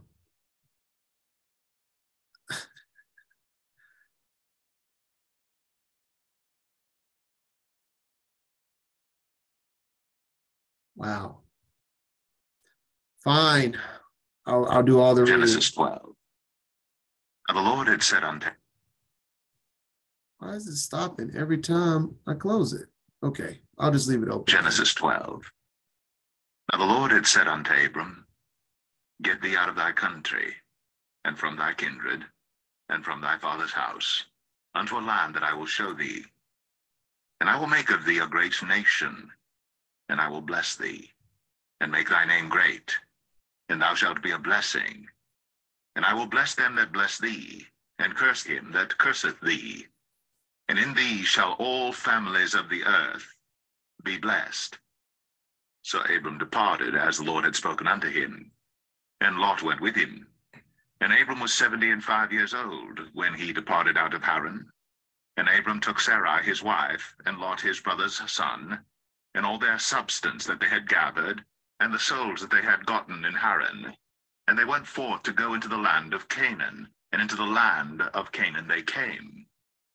And Abram passed through the land unto the place of Sichem, unto the plain of Moreh. And the Canaanite was then in the land. And the Lord appeared unto Abram, and said, Unto thy seed will I give this land. And there builded he an altar unto the Lord, who appeared unto him. All right. Oh, yeah, well, that's fine. Yeah, we'll stop there. All right, Jubilees, chapter 12.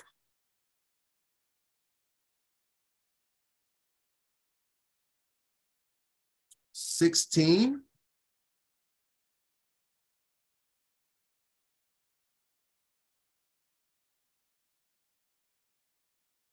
Abram sat up throughout the night on the new moon of the 7th month to observe the stars from the evening to the morning, in order to see what would be the character of the year with regards to the rain. And he was alone as he sat and observed. And one word came into his heart, and he said, All the signs of the stars and the signs of the moon and of the sun are all in the hands of the Most High. Why do I search them out? If he desires, he causes it to rain morning and evening. And if he desires, he withholds it.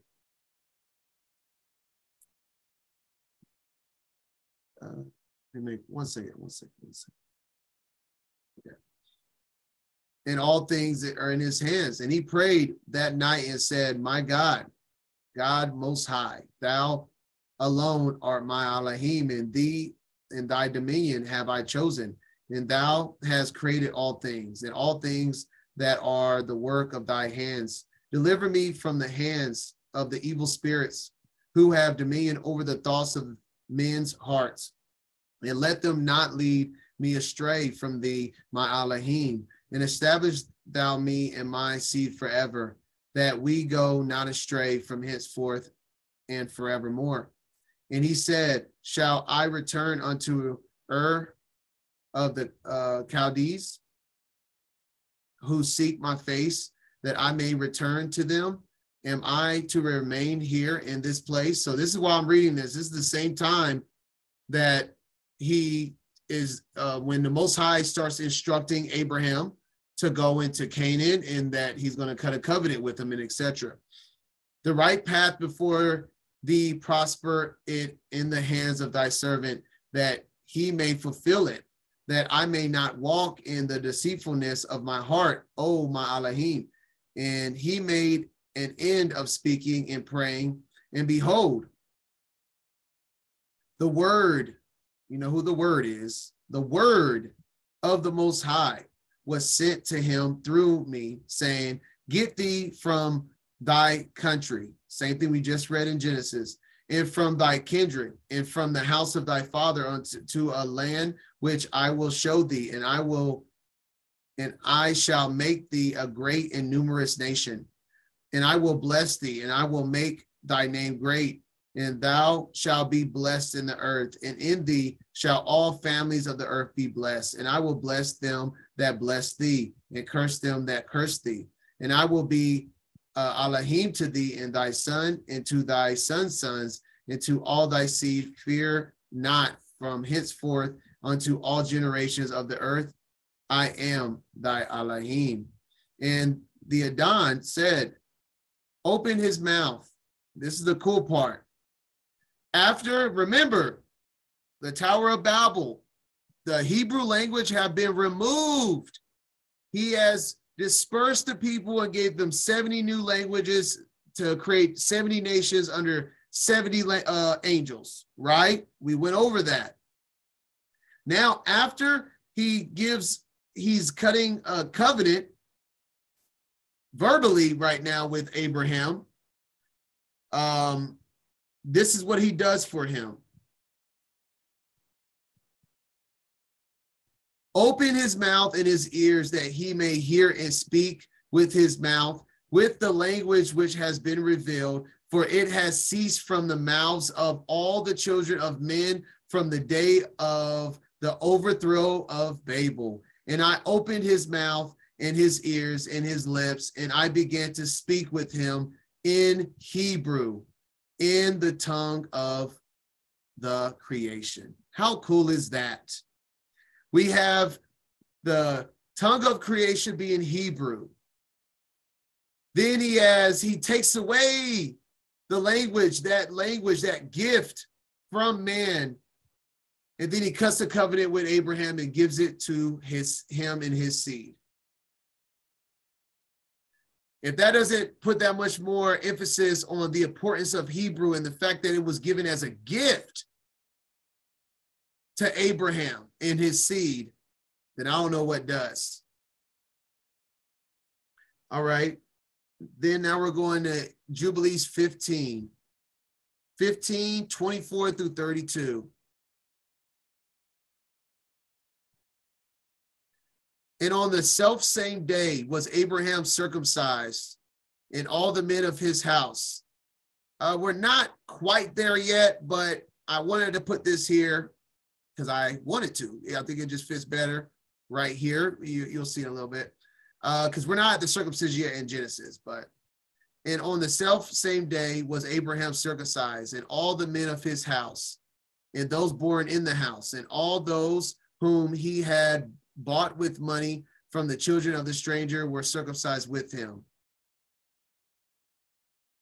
This law is for all the generations forever, and there is no circumcision of the days, and no omission of one out of the 8 days, for it is an eternal ordinance ordained and written on the heavenly tablets. And every one that is born, the flesh of whose foreskin is not circumcised on the 8th day, belongs not to the children of the covenant, which the Adon made with Abraham, but to the children of destruction, nor is there moreover any sign on him that he is the Adon's, but he is destined to be destroyed and slain from the earth, and to be rooted out of the earth, for he has broken the covenant of the Adon our Elohim. For all the angels of the presence and all the angels of sanctification have been so created from the day of their creation. And before the angels of the presence and the angel of sanctification, he has sanctified Israel, that they should be with him and with his holy angels. And do thou command the children of Israel, and let them observe the sign of this covenant for this generation as an eternal ordinance, and they will not be rooted out of the land. For the command is ordained for a covenant that they should observe it forever among all the children of Israel. For Ishmael and his sons and his brothers and Esau, the Most High did not cause to approach him, and he chose them not because they are the children of Abraham, because he knew them, but he chose Israel to be his people. And he sanctified it and gathered it from amongst all the children of men, for there are many nations and many peoples, and all are his. And over all has he placed spirits in authority to lead them astray from men. But over Israel, he did not appoint in any angel. This is the main part. The last 2 verses, 31 and 32, is the main reason I wanted to put this here. he did not appoint any angel or spirit, for he alone is their ruler, and he will preserve them and acquire them at the head of his angels and his spirits, and at the head of all his powers, in order that he may preserve them and bless them, and that they may be his and he may be theirs from henceforth forever. So I wanted to cover the covenant in this, because in this Torah portion, we went over the 70 angels of the 70 nations. And right here, this is why it says he has appointed no angel over them, because they belong to the Most High. In other words, everything, all his angels, in all his spirits, in all his powers are over Israel, not just one. All the other nations have an angel that they are under authority to lead them astray.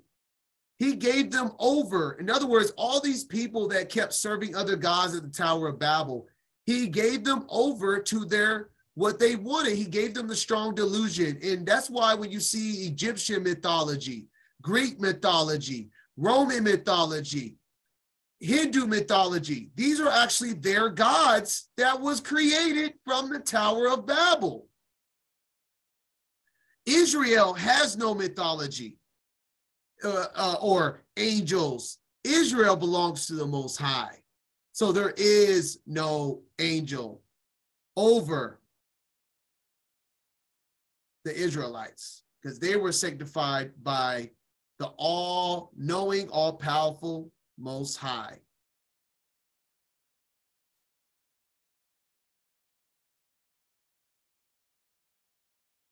All right, let's continue. Read the rest of the chapter now, 9 through 20. Removed from thence unto a mountain on the east of Bethel, and pitched his tent, having Bethel on the west, 8. and Ai on the east. And there he builded an altar unto the Lord, and called upon the name of the Lord. And Abram journeyed, going on still toward the south. And there was a famine in the land, and Abram went down into Egypt to sojourn there, for the famine was grievous in the land. And it came to pass, when he was come near to enter into Egypt, that he said unto Sarai his wife, Behold now, I know that thou art a fair woman to look upon. Therefore it shall come to pass, when the Egyptians shall see thee, that they shall say, This is his wife, and they will kill me, but they will save thee alive. Say, I pray thee, Thou art my sister, that it may be well with me for thy sake, and my soul shall live because of thee. And it came to pass, that when Abram was come into Egypt, the Egyptians beheld the woman, that she was very fair. The princes also of Pharaoh saw her, and commended her before Pharaoh. And the woman was taken into Pharaoh's house. And he entreated Abram well for her sake. And he had sheep, and oxen, and he-asses, and men-servants, and maidservants, and she-asses, and camels. And the Lord plagued Pharaoh and his house with great plagues because of Sarai, Abram's wife. And Pharaoh called Abram, and said, What is this that thou hast done unto me? Why didst thou not tell me that she was thy wife? Why saidst thou, She is my sister, so I might have taken her to be my wife? Now therefore behold thy wife, take her, and go thy way. And Pharaoh commanded his men concerning him, and they sent him away, and his wife, and all that he had. This story with Abram and Sarah and the Egyptians, it's a story that actually is repeated, but it is so strange. I honestly still haven't put my finger on the full understanding of, one, why he did that. And like, remember, we just read that Abram wasn't scared of walking in fire, but he's like, I don't know, he's showing concern about the Egyptians. So I'm not 100% sure why. And remember, Abram lives a long life. There's plenty of stories that is not recorded of Abraham, but they make it clear to record it and to show us in multiple books of this. It's This is one of the most interesting little stories in here.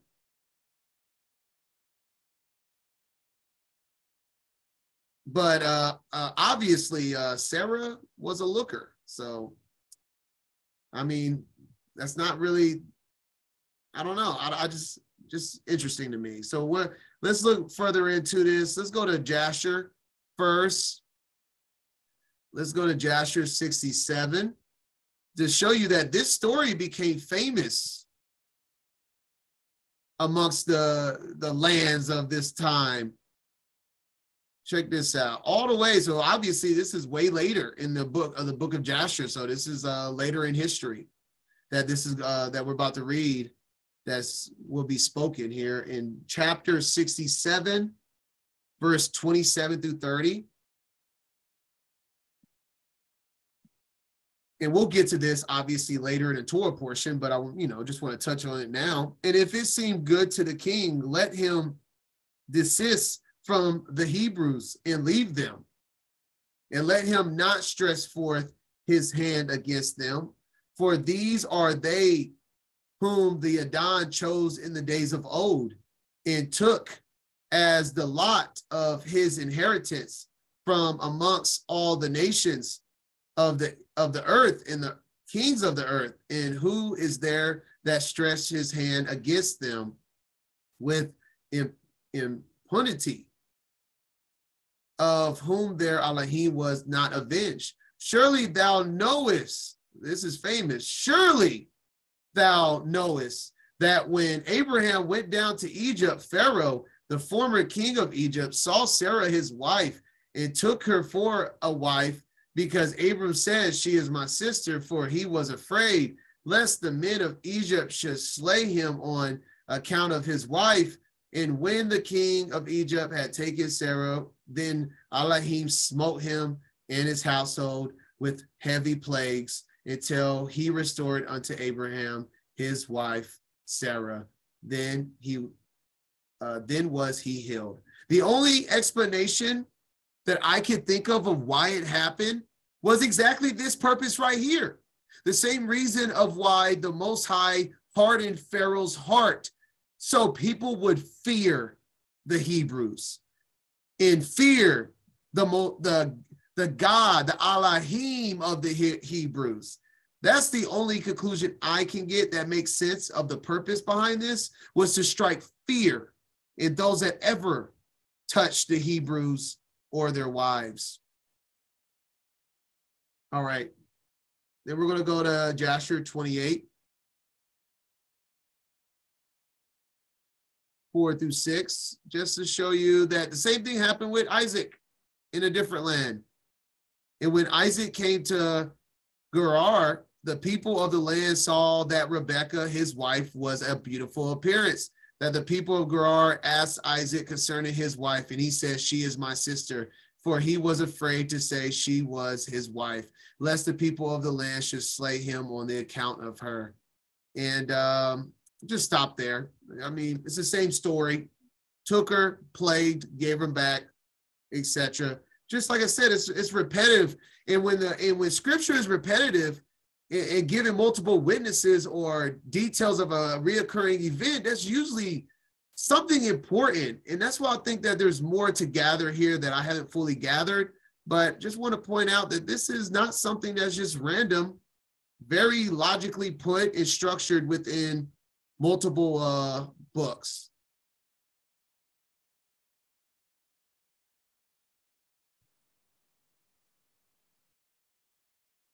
All right.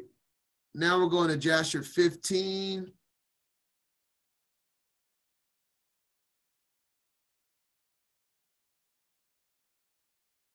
(31 and 32). And the king took a maiden whom he begat. This is the end of the story of when Abraham, or at this time, I think he's still Abram.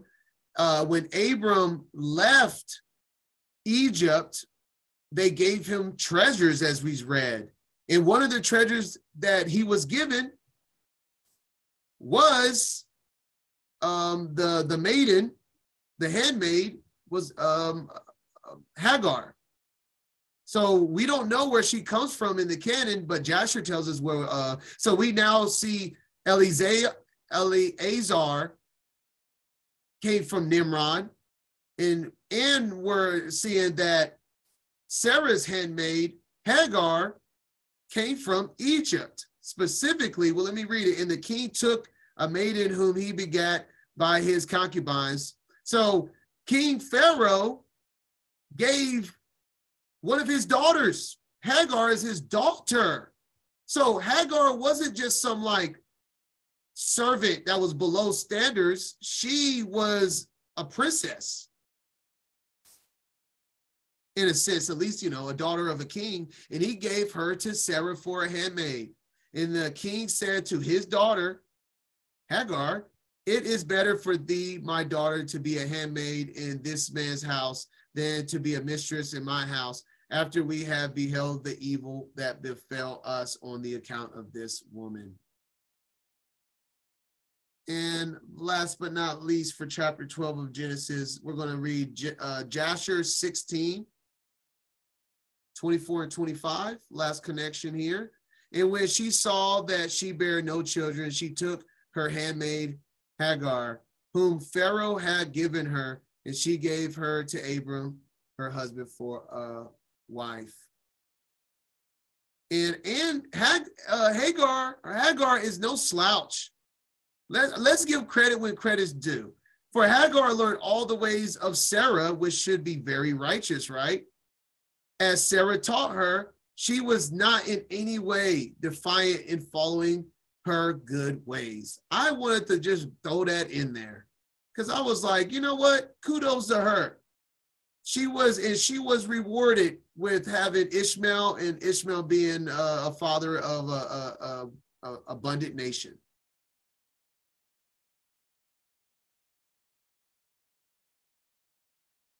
All right. Chapter 13. So 13 is kind of just one big story. I'm going to let it read all the way through. So let's read verses 1 through 18, chapter 13. Genesis 13. And Abram went up out of Egypt, he and his wife, and all that he had, and Lot with him, into the south. And Abram was very rich in cattle, in silver, and in gold. And he went on his journeys from the south even to Bethel, unto the place where his tent had been at the beginning, between Bethel and Ai, unto the place of the altar which he had made there at the first. And there Abram called on the name of the Lord. And Lot also, which went with Abram, had flocks and herds and tents. And the land was not able to bear them, that they might dwell together, for their substance was great, so that they could not dwell together. And there was a strife between the herdmen of Abram's cattle and the herdmen of Lot's cattle. And the Canaanite and the Perizzite dwelled then in the land. And Abram said unto Lot, Let there be no strife, I pray thee, between me and thee, and between my herdmen and thy herdmen, for we be brethren. Is not the whole land before thee? Separate thyself, I pray thee, from me. If thou wilt take the left hand, then I will go to the right. Or if thou depart to the right hand, then I will go to the left. And Lot lifted up his eyes, and beheld all the plain of Jordan, that it was well watered everywhere, before the Lord destroyed Sodom and Gomorrah, even as the garden of the Lord, like the land of Egypt, as thou comest unto Zoar. Then Lot chose him all the plain of Jordan, and Lot journeyed east. And they separated themselves the one from the other. Abram dwelled in the land of Canaan, and Lot dwelled in the cities of the plain, and pitched his tent toward Sodom. But the men of Sodom were wicked and sinners before the Lord exceedingly. And the Lord said unto Abram, after that Lot was separated from him, Lift up now thine eyes, and look from the place where thou art, northward and southward, and eastward and westward. For all the land which thou seest, to thee will I give it, and to thy seed forever. And I will make thy seed as the dust of the earth, so that if a man can number the dust of the earth, then shall thy seed also be numbered. Arise, walk through the land in the length of it, and in the breadth of it, for I will give it unto thee. Then Abram removed his tent, and came and dwelt in the plain of Mamre, which is in Hebron, and built there an altar unto the Lord. All right, so the precepts I'm pulling for the majority of this is just going to be about Sodom and Gomorrah. Is the Sodom and Gomorrah, and then, yeah. So let's just cut to it. Let me see. Jasher, chapter 18, verse 11 through 16. We read, what is it? Verse 13, but the men of Sodom were wicked and sinners before the Most High exceedingly. All right, let's get a little bit of details. I'm not going to read all of it because, as you can see, Jasher gives a ton of details. If you want more, just read the rest of it. But I'm only going to read a part of it in, like I said, Jasher chapter 18. In those days, all the people of Sodom and Gomorrah and of the whole 5 cities were exceedingly wicked and sinful against the Most High, and they provoked the Most High with their abominations, and they strengthened in aging abominably and scornfully before the Most High. And their wickedness and crimes were in those days great before Haya. And they had in their land a very extensive valley, about half a day's walk. And in it there were fountains of water and a great deal of herbage surrounding the water. And all the people of Sodom and Gomorrah went there 4 times a year with their wives and children and all belonging to them. And they rejoiced with their timbrels and dances. Tambourines. And in the time of rejoicing, they would all rise and lay hold of their neighbors' wives. Are y'all hearing this? This is a custom amongst Sodom and Gomorrah, one of the many acts. Like I said, I'm only reading a small portion, but this is 4 times a year. This was seasonal, the 4 seasons pretty much. In that time of rejoicing, they would all rise and lay hold of their neighbors' wives. So they would practice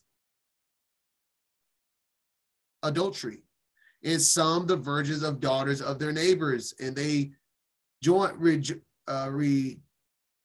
them, and each man saw his wife and daughter in the hands of his neighbor and did not say a word.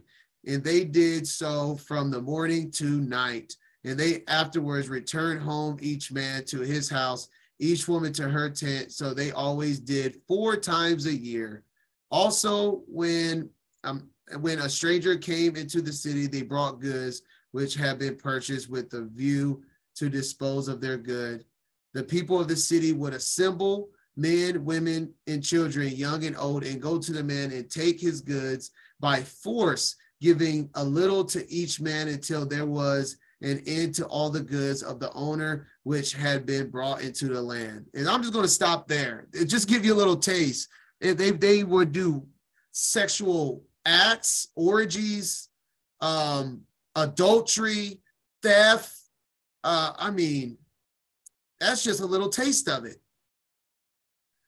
So yes, they were very, very wicked.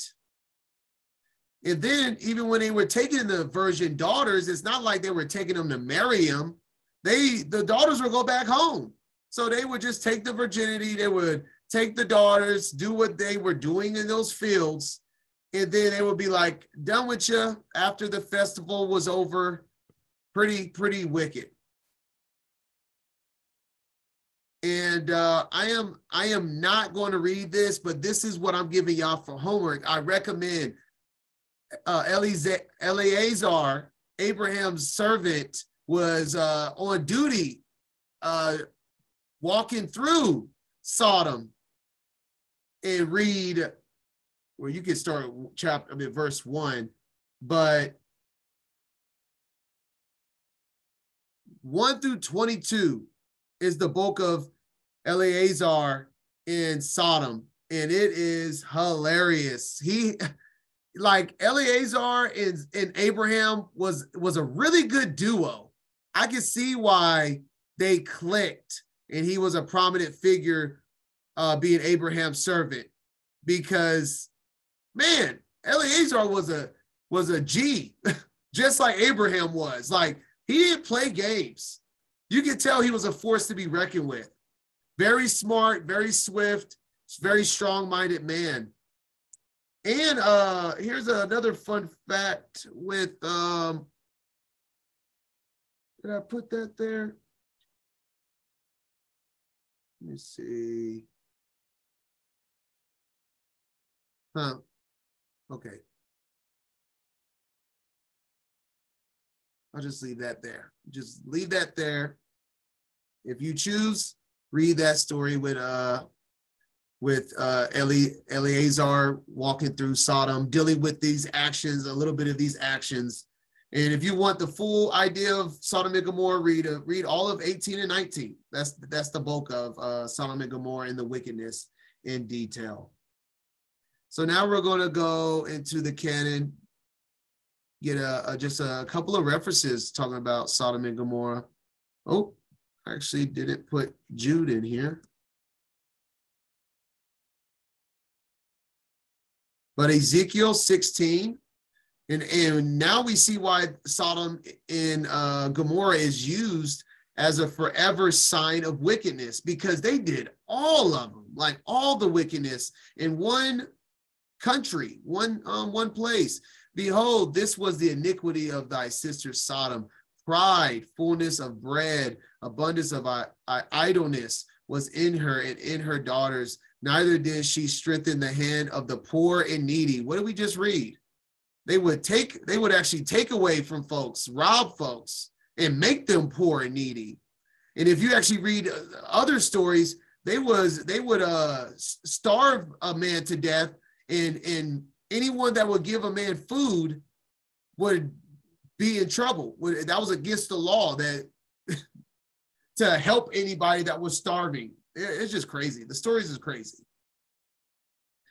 And they were haughty and committed abominations before me. Therefore, I took them away as I saw good. And also why Jude mentions them, even as Sodom and Gomorrah and the cities about them in like manner, giving themselves over to fornication and going after strange flesh, are set forth for an example, suffering the vengeance of the eternal fire.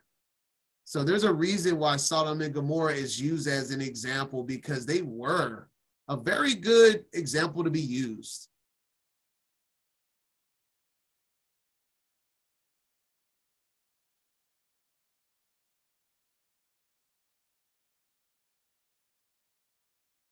All right.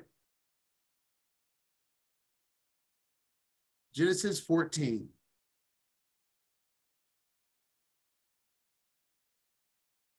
Genesis 14.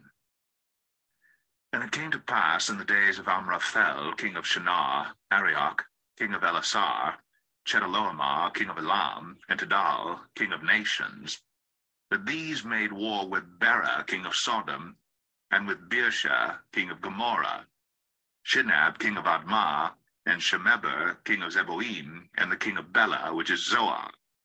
All these were joined together in the vale of Siddim, which is the Salt Sea. All right. So at this time, the king of Shinar, it says Amraphel. Let's go check out the Targum real quick. Chapter 14.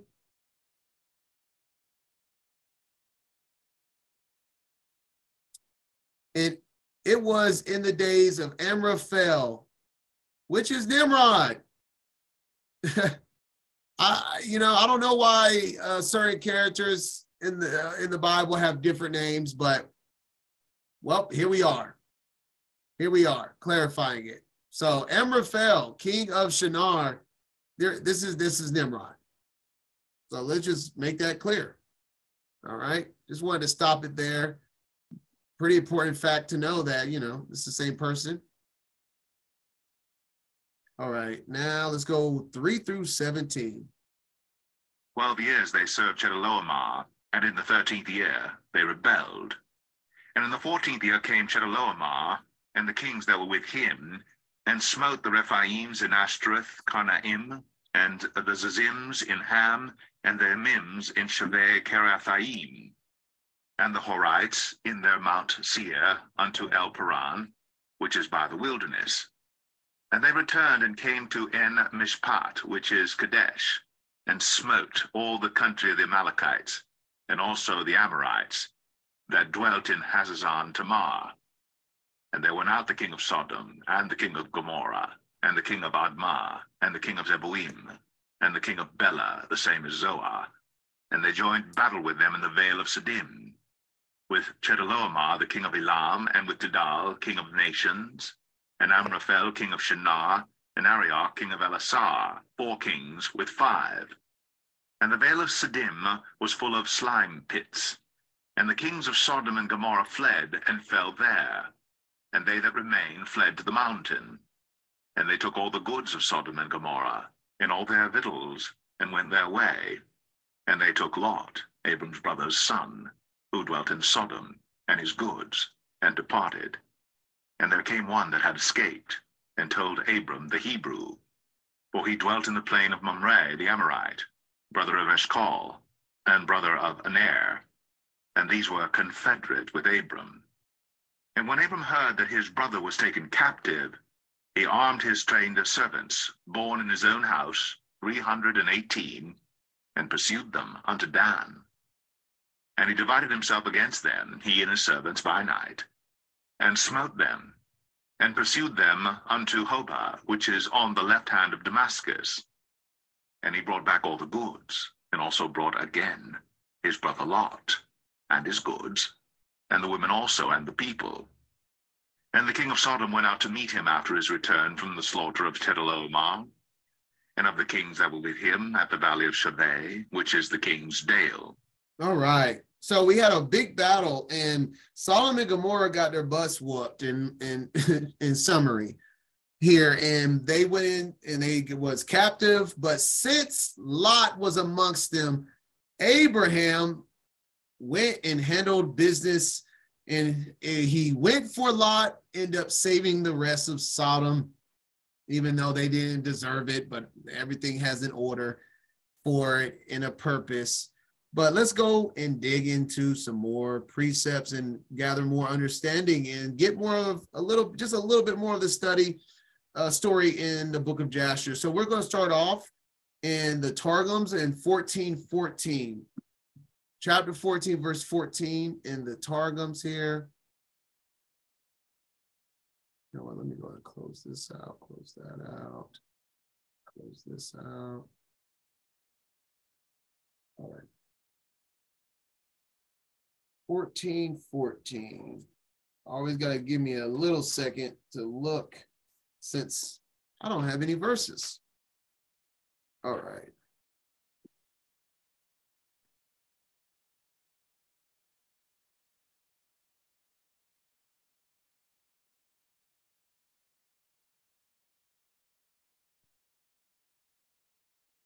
And when Abraham heard that his brother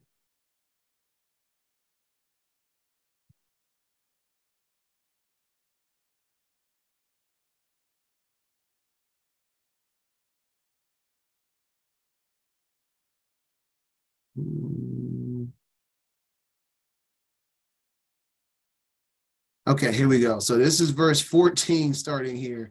I hate when they have it in the middle of a paragraph. That's so hard to find. So this is 14:14 in the Targums. And when Abraham heard that his brother was made captive, he armed his young men who were trained for war, grown up in his house. But they willed not to go with him. This is interesting. Interesting detail here. And he chose from Eleazar, the son of Nimrod. Check out that detail. It says that Eleazar was under Nimrod, but the Targum is specifying that he was actually a son of Nimrod. Holy moly, think about this. You have, which would make Eleazar a prince, son of Nimrod, serving Abraham, and then Sarah's handmaid is Hagar, a princess of the king of Pharaoh. Wow. So your servants are princes and princesses. Princesses. Like what? Just wow. Kind of crazy. But he chose from Eleazar, the son of Nimrod, who was equal in strength. I told you, Eleazar was no pushover. To all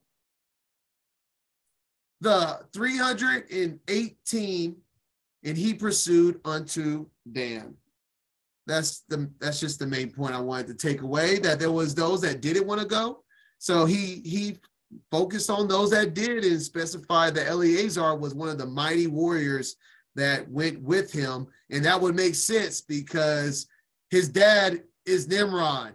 So that makes sense that Eleazar was a bad man as well.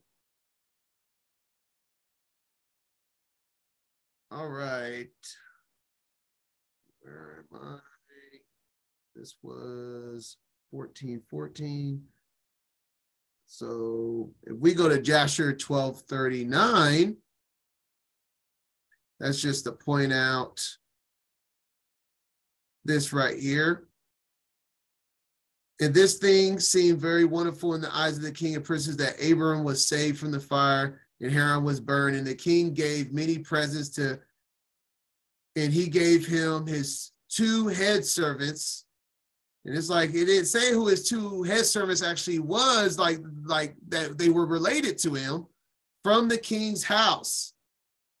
So these are Ani and Eleazar are Nimrod's sons, which were just, I guess, titled as servants of their job title in the house of a king. So, wow. All right. In Jasher 16, 5-8. And in the valley of Siddim was full of lime pits, and the kings of Elam pursued the kings of Sodom. So now I'm just giving just a small little passage. Like I said, obviously I can't read everything. There's a lot of reading that you can get if you want to read the entirety of Jasher. But I'm just giving you a short segment of Abraham's part in rescuing Lot and subduing the rest of the kings that was in battle. Pursue the kings of Sodom, and the kings of Sodom with their camps fled and fell into the lime pits, and all that remained went to the mountain for safety. And 5 kings of Elam came after them and pursued them to the gates of Sodom, and they took all that there was in Sodom, and they plundered all the cities of Sodom and Gomorrah, and they also took Lot, Abram's brother's son, and his property, and they seized all the goods of the cities of Sodom, and they went away. And Eunuch, Abraham's servant, who was in battle, saw this and told Abram all that the kings had done to the cities of Sodom, and that Lot was taken captive by them. And Abram heard this, and he rose up with about 318. I think there's a little, let me see, what was the difference in, let me see, what was it? This one says 318. Oh, no, they are the same. Yep, they both have the same number, 318. All right, 318 men that were with him. So in other words, there were more men, but not all the men chose to go, according to the Targum.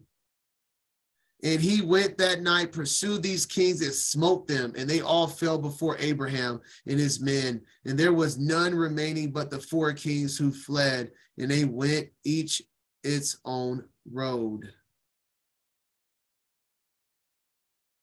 And Abram recovered all the property of Sodom, and he also recovered Lot and his property, his wives, little ones, and all his belongings, so that Lot lacked nothing. Abraham was a bad man. I mean, man, what did Abraham lack? All right, let's finish reading Genesis 14 now. 18 through 24. And Melchizedek, king of Salem, brought forth bread and wine, and he was the priest of the Most High God. And he blessed him and said, Blessed be Abram of the Most High God, possessor of heaven and earth. And blessed be the Most High God, which hath delivered thine enemies into thy hand. And he gave him tithes of all. And the king of Sodom said unto Abram, Give me the persons, and take the goods to thyself. And Abram said to the king of Sodom, I have lifted up mine hand unto the Lord, the Most High God, the possessor of heaven and earth, that I will not take from a thread, even to a shoe latchet, and that I will not take anything that is thine, lest thou shouldst say, I have made Abram rich. Save only that which the young men have eaten, and the portion of the men which went with me, Aner, Eshcol, and Mamre, let them take their portion. I love that Abram didn't want nothing from Sodom. He's like, I didn't go to save y'all anyway. I went to save my brother Lot or nephew. All right, so let's talk about Melchizedek, one of the mysteries of the canon, because the canon don't tell you nothing about Melchizedek. You have to go outside the canon. This goes to show you that the so-called canon, aka the Bible, is not an ordained book of that is only these books, because the information that we need would be in it then. Who is Melchizedek? King of Salem. This is clearly written in the book of Jasher. Book of Jasher, chapter 14. Wait a minute. Well, let's see. I got 14, 18 first, and then 16. So let's go to 14, 18. Let's see what I got.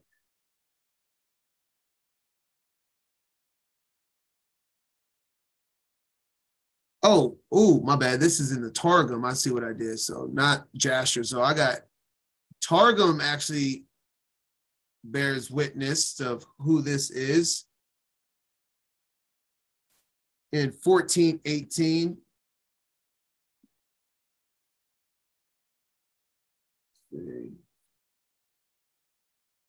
Yeah, here it is. And spelled a little different. And Melchizedek, it's spelled just different. Melchizedek, who was Shem, son of Noah, the king of Jerusalem, came forth to meet Abraham. So it was clear as day. And I love a lot of these precepts from the Targums, because it gives an extra witness to the book of Jasher as well, because the book of Jasher is the only book that clarifies that Shem is Melchizedek, but now we have the Targums to bear that witness as well. So now let's read it and get that second witness in the book of Jasher, chapter 16, verse 11 and 12. And see, this is Adonzedek, but same position. Melchizedek, Adonzedek, king of Jerusalem. The same was Shem. And we know that he grew up with Shem. In the Melchizedek or the Adonzedek is a whole study. What that position is, because if you read Hebrews, that is the priesthood of Messiah that we are currently in right now. This is why we don't sacrifice animals anymore, is because we're under a different priesthood. The Melchizedek is a priesthood. This is the priesthood that was around before Mount Sinai, which was the priesthood was given to the Levites. I'm just going to leave it at that, because that is a full-blown other study. But as of right now, the order of the Melchizedek was through Shem, and Shem, this greeting from Shem to Abraham. Shem was given the order of Melchizedek to Abraham right now, y'all. So this story moving forward, Abraham was the Adonzedek or the Melchizedek. priest of the Most High. So let me just read it, 11 and 12. The Adonzedek, king of Jerusalem, the same was Shem, went out with men to meet Abram and his people with wine, bread and wine, and they remained together in the valley of Melech. And Adonzedek blessed Abraham. Blessed him with what? Why was he there? It was Abraham's time. And Abraham gave him a tenth from all that he had brought from the spoil of the enemies, for Adonzedek was a priest before the Most High.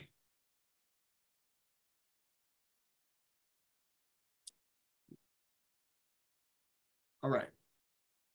Last chapter now, chapter 15. Let's get it on. Going to read 1 through 6 and then have some precepts, then 7 through 21 to finish this Torah portion. 1 through 6. Let's get it. Genesis 15. After these things, the Lord came unto Abram in a vision, saying, Fear not, Abram, I am thy shield, and thy exceeding great reward. And Abram said, Lord God, what wilt thou give me, seeing I go childless? And the steward of my house is this Eliezer of Damascus. And Abram said, Behold, to me thou hast given no seed, and lo, one born in my house is mine heir. And behold, the word of the Lord came unto him, saying, This shall not be thine heir, but he that shall come forth out of thine own bowels shall be thine heir. And he brought him forth abroad, and said, Look now toward heaven, and tell the stars, if thou be able to number them. And he said unto him, So shall thy seed be.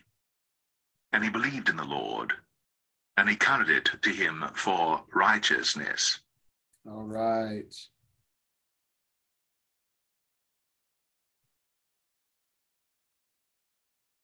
All right. I want to read the Targum, and this is just going to be one verse, the first verse in the Targum, chapter 15. After these words, when the kings had gathered together and had fallen before Abraham, and the 4 kings had been slain, and 9 hosts brought back, Abram reasoned in his heart and said, Woe to me, because I have received the reward of my appointments in this world, and have no portion in the world to come. Or peradventure, the brethren and friends of those who have been slain will combine in legions and come against me. Or that at that time there was found with me the reward of a little righteousness, so that they fell before me.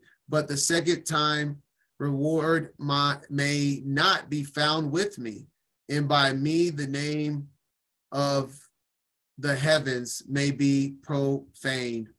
So it's just Abraham just going through what everybody goes through. That's why I wanted to read it, because a lot of what Abraham displays, and everybody looks at Abraham because Abraham is well deserving of what the gift and the covenant that has been given to him. But Abraham is just a man, just like everybody else.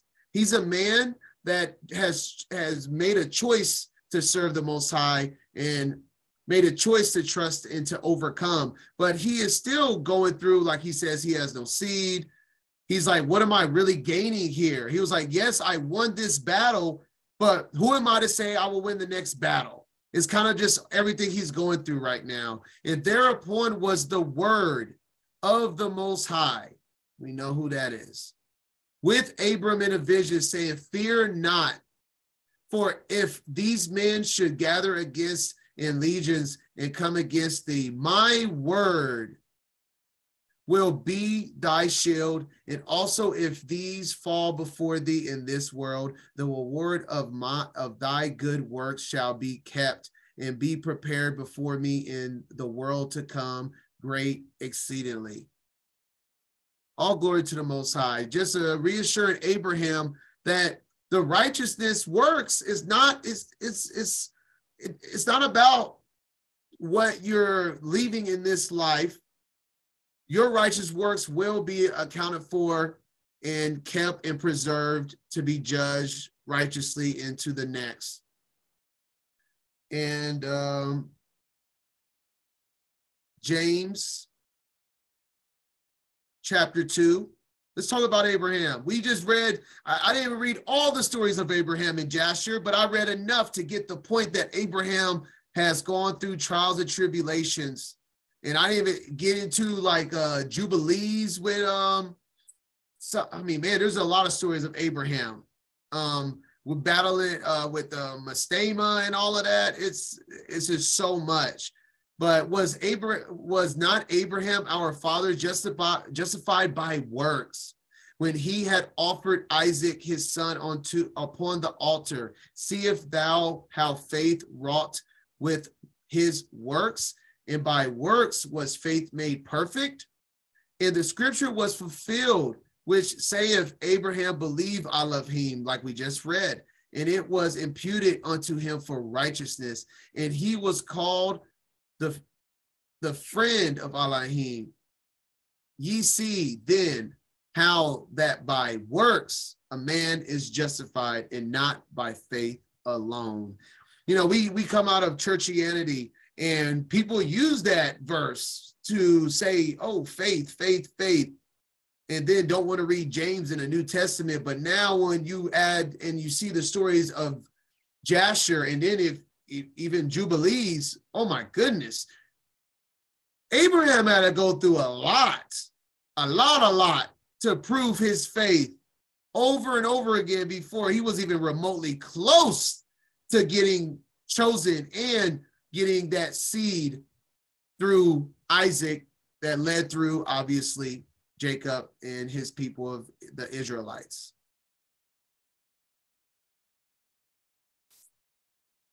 And last but not least, let me see, where did I stop? I stopped at verse 6. Let's see, did he say that yet? Yes, okay, we see in verse 5 here of chapter 15 of Genesis, and he brought him forth abroad and said, look now towards heaven and tell the stars, if thou be able to number them, and so shall thy seed be. So check this out. Enoch, chapter 43 is exactly that. You take that verse, go straight to Enoch 43, and this is what we have. And I saw other lightnings in the stars of heaven, and I saw how he called them all by their names, and they hearkened unto him. And I saw how they are weighed in a righteous balance according to their proportions of light. We are light, and there are levels, family, and we are weighed by the portion of the light that we carry. I saw the width of their spaces in the day of their appearing, and how their revolution produces lightning. And I saw the revolutions according to the number of the angels, and how they keep faith with each other. And I asked the angel who went with me, who showed me what was hidden. What are these? And he said to me, the Adon of Ruachs has showed thee their parabolic meaning.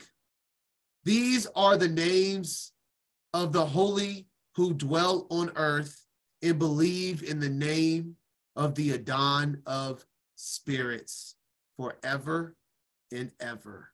Oh, can't beat that. The prophecy of Abraham is already written in the stars. They are us. If you are truly his, you are already written in the stars. According to Enoch 43, the prophecy from Genesis 15. All glory, all glory. All right, let's finish this bad boy off. Last from 7 to 21 now. And he said unto him, I am the Lord that brought thee out of Ur of the Chaldees, to give thee this land to inherit it. And he said, Lord God, whereby shall I know that I shall inherit it? And he said unto him, Take me an heifer of 3 years old, and a she-goat of 3 years old, and a ram of 3 years old, and a turtle dove, and a young pigeon. And he took unto him all these, and divided them in the midst, and laid each piece one against another. But the birds divided he not. And when the fowls came down upon the carcasses, Abram drove them away. And when the sun was going down, a deep sleep fell upon Abram, and lo, an horror of great darkness fell upon him. And he said unto Abram, Know of a surety that thy seed shall be a stranger in a land that is not theirs, and shall serve them, and they shall afflict them 400 years. And also that nation whom they shall serve will I judge, and afterward shall they come out with great substance. And thou shalt go to thy fathers in peace. Thou shalt be buried in a good old age. But in the 4th generation they shall come hither again, for the iniquity of the Amorites is not yet full. And it came to pass that when the sun went down, and it was dark, behold, a smoking furnace, and a burning lamp that passed between those pieces.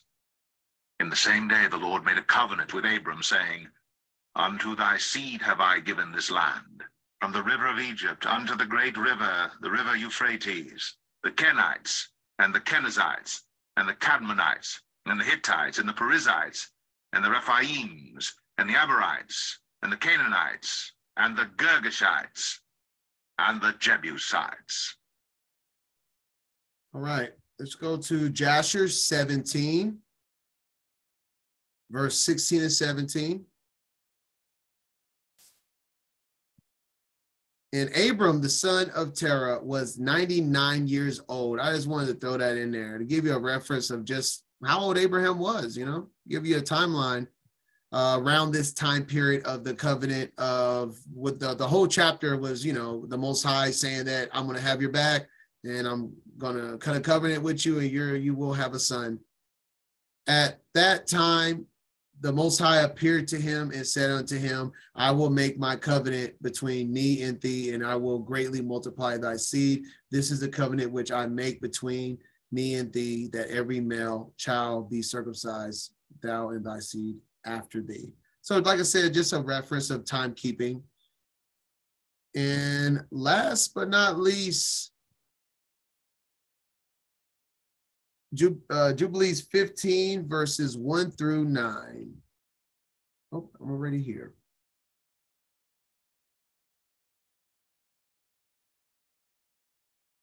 Right. And in the 5th year of the 4th week of this Jubilee, in the 3rd month, in the middle of the month, Abraham celebrated the feast of first fruits, the grain harvest. He offered new offerings on the altar, the first fruits of the produce unto the Most High, a heifer, a goat, a sheep, an altar as a burnt sacrifice unto the Most High. Their fruit offerings and their drink offerings he offered upon the altar with frankincense. I got my frankincense. I'll be burning frankincense as well. And the Adon appeared to Abram and said unto him, I am Elohim Almighty.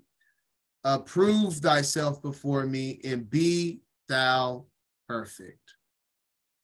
I will make my covenant between me and thee, and I will multiply thee exceedingly. And Abraham fell on his face, and Elohim talked with him and said, Behold, my ordinance is with thee, and thou shalt be the father of many nations. Neither shall thy name any more be called Abraham, but thy name from henceforth, even forever, shall be Abraham.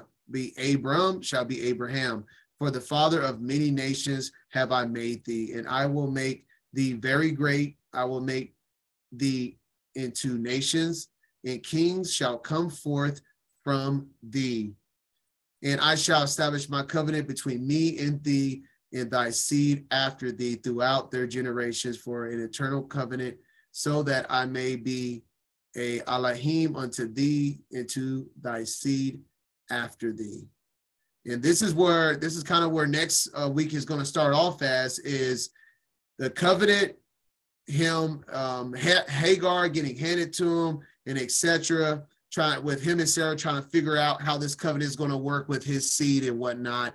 But that is what next week's going to start off on. And I also wanted to read this as well, because we see that Feast of First Fruits, aka Shavuot, was the timing that Abraham was given the covenant promise from the Most High.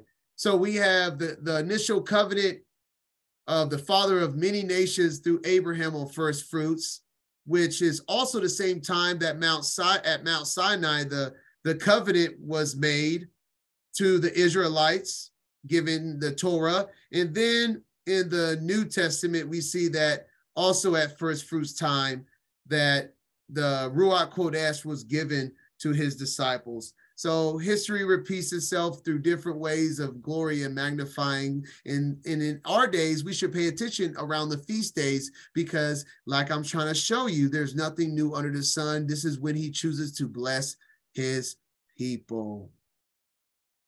So all glory to the Most High. Thank y'all for joining me. Like I said, next week, we start off on chapter 16, where Abraham is now walking in the covenant that the Most High has now extended to him and his seed forevermore.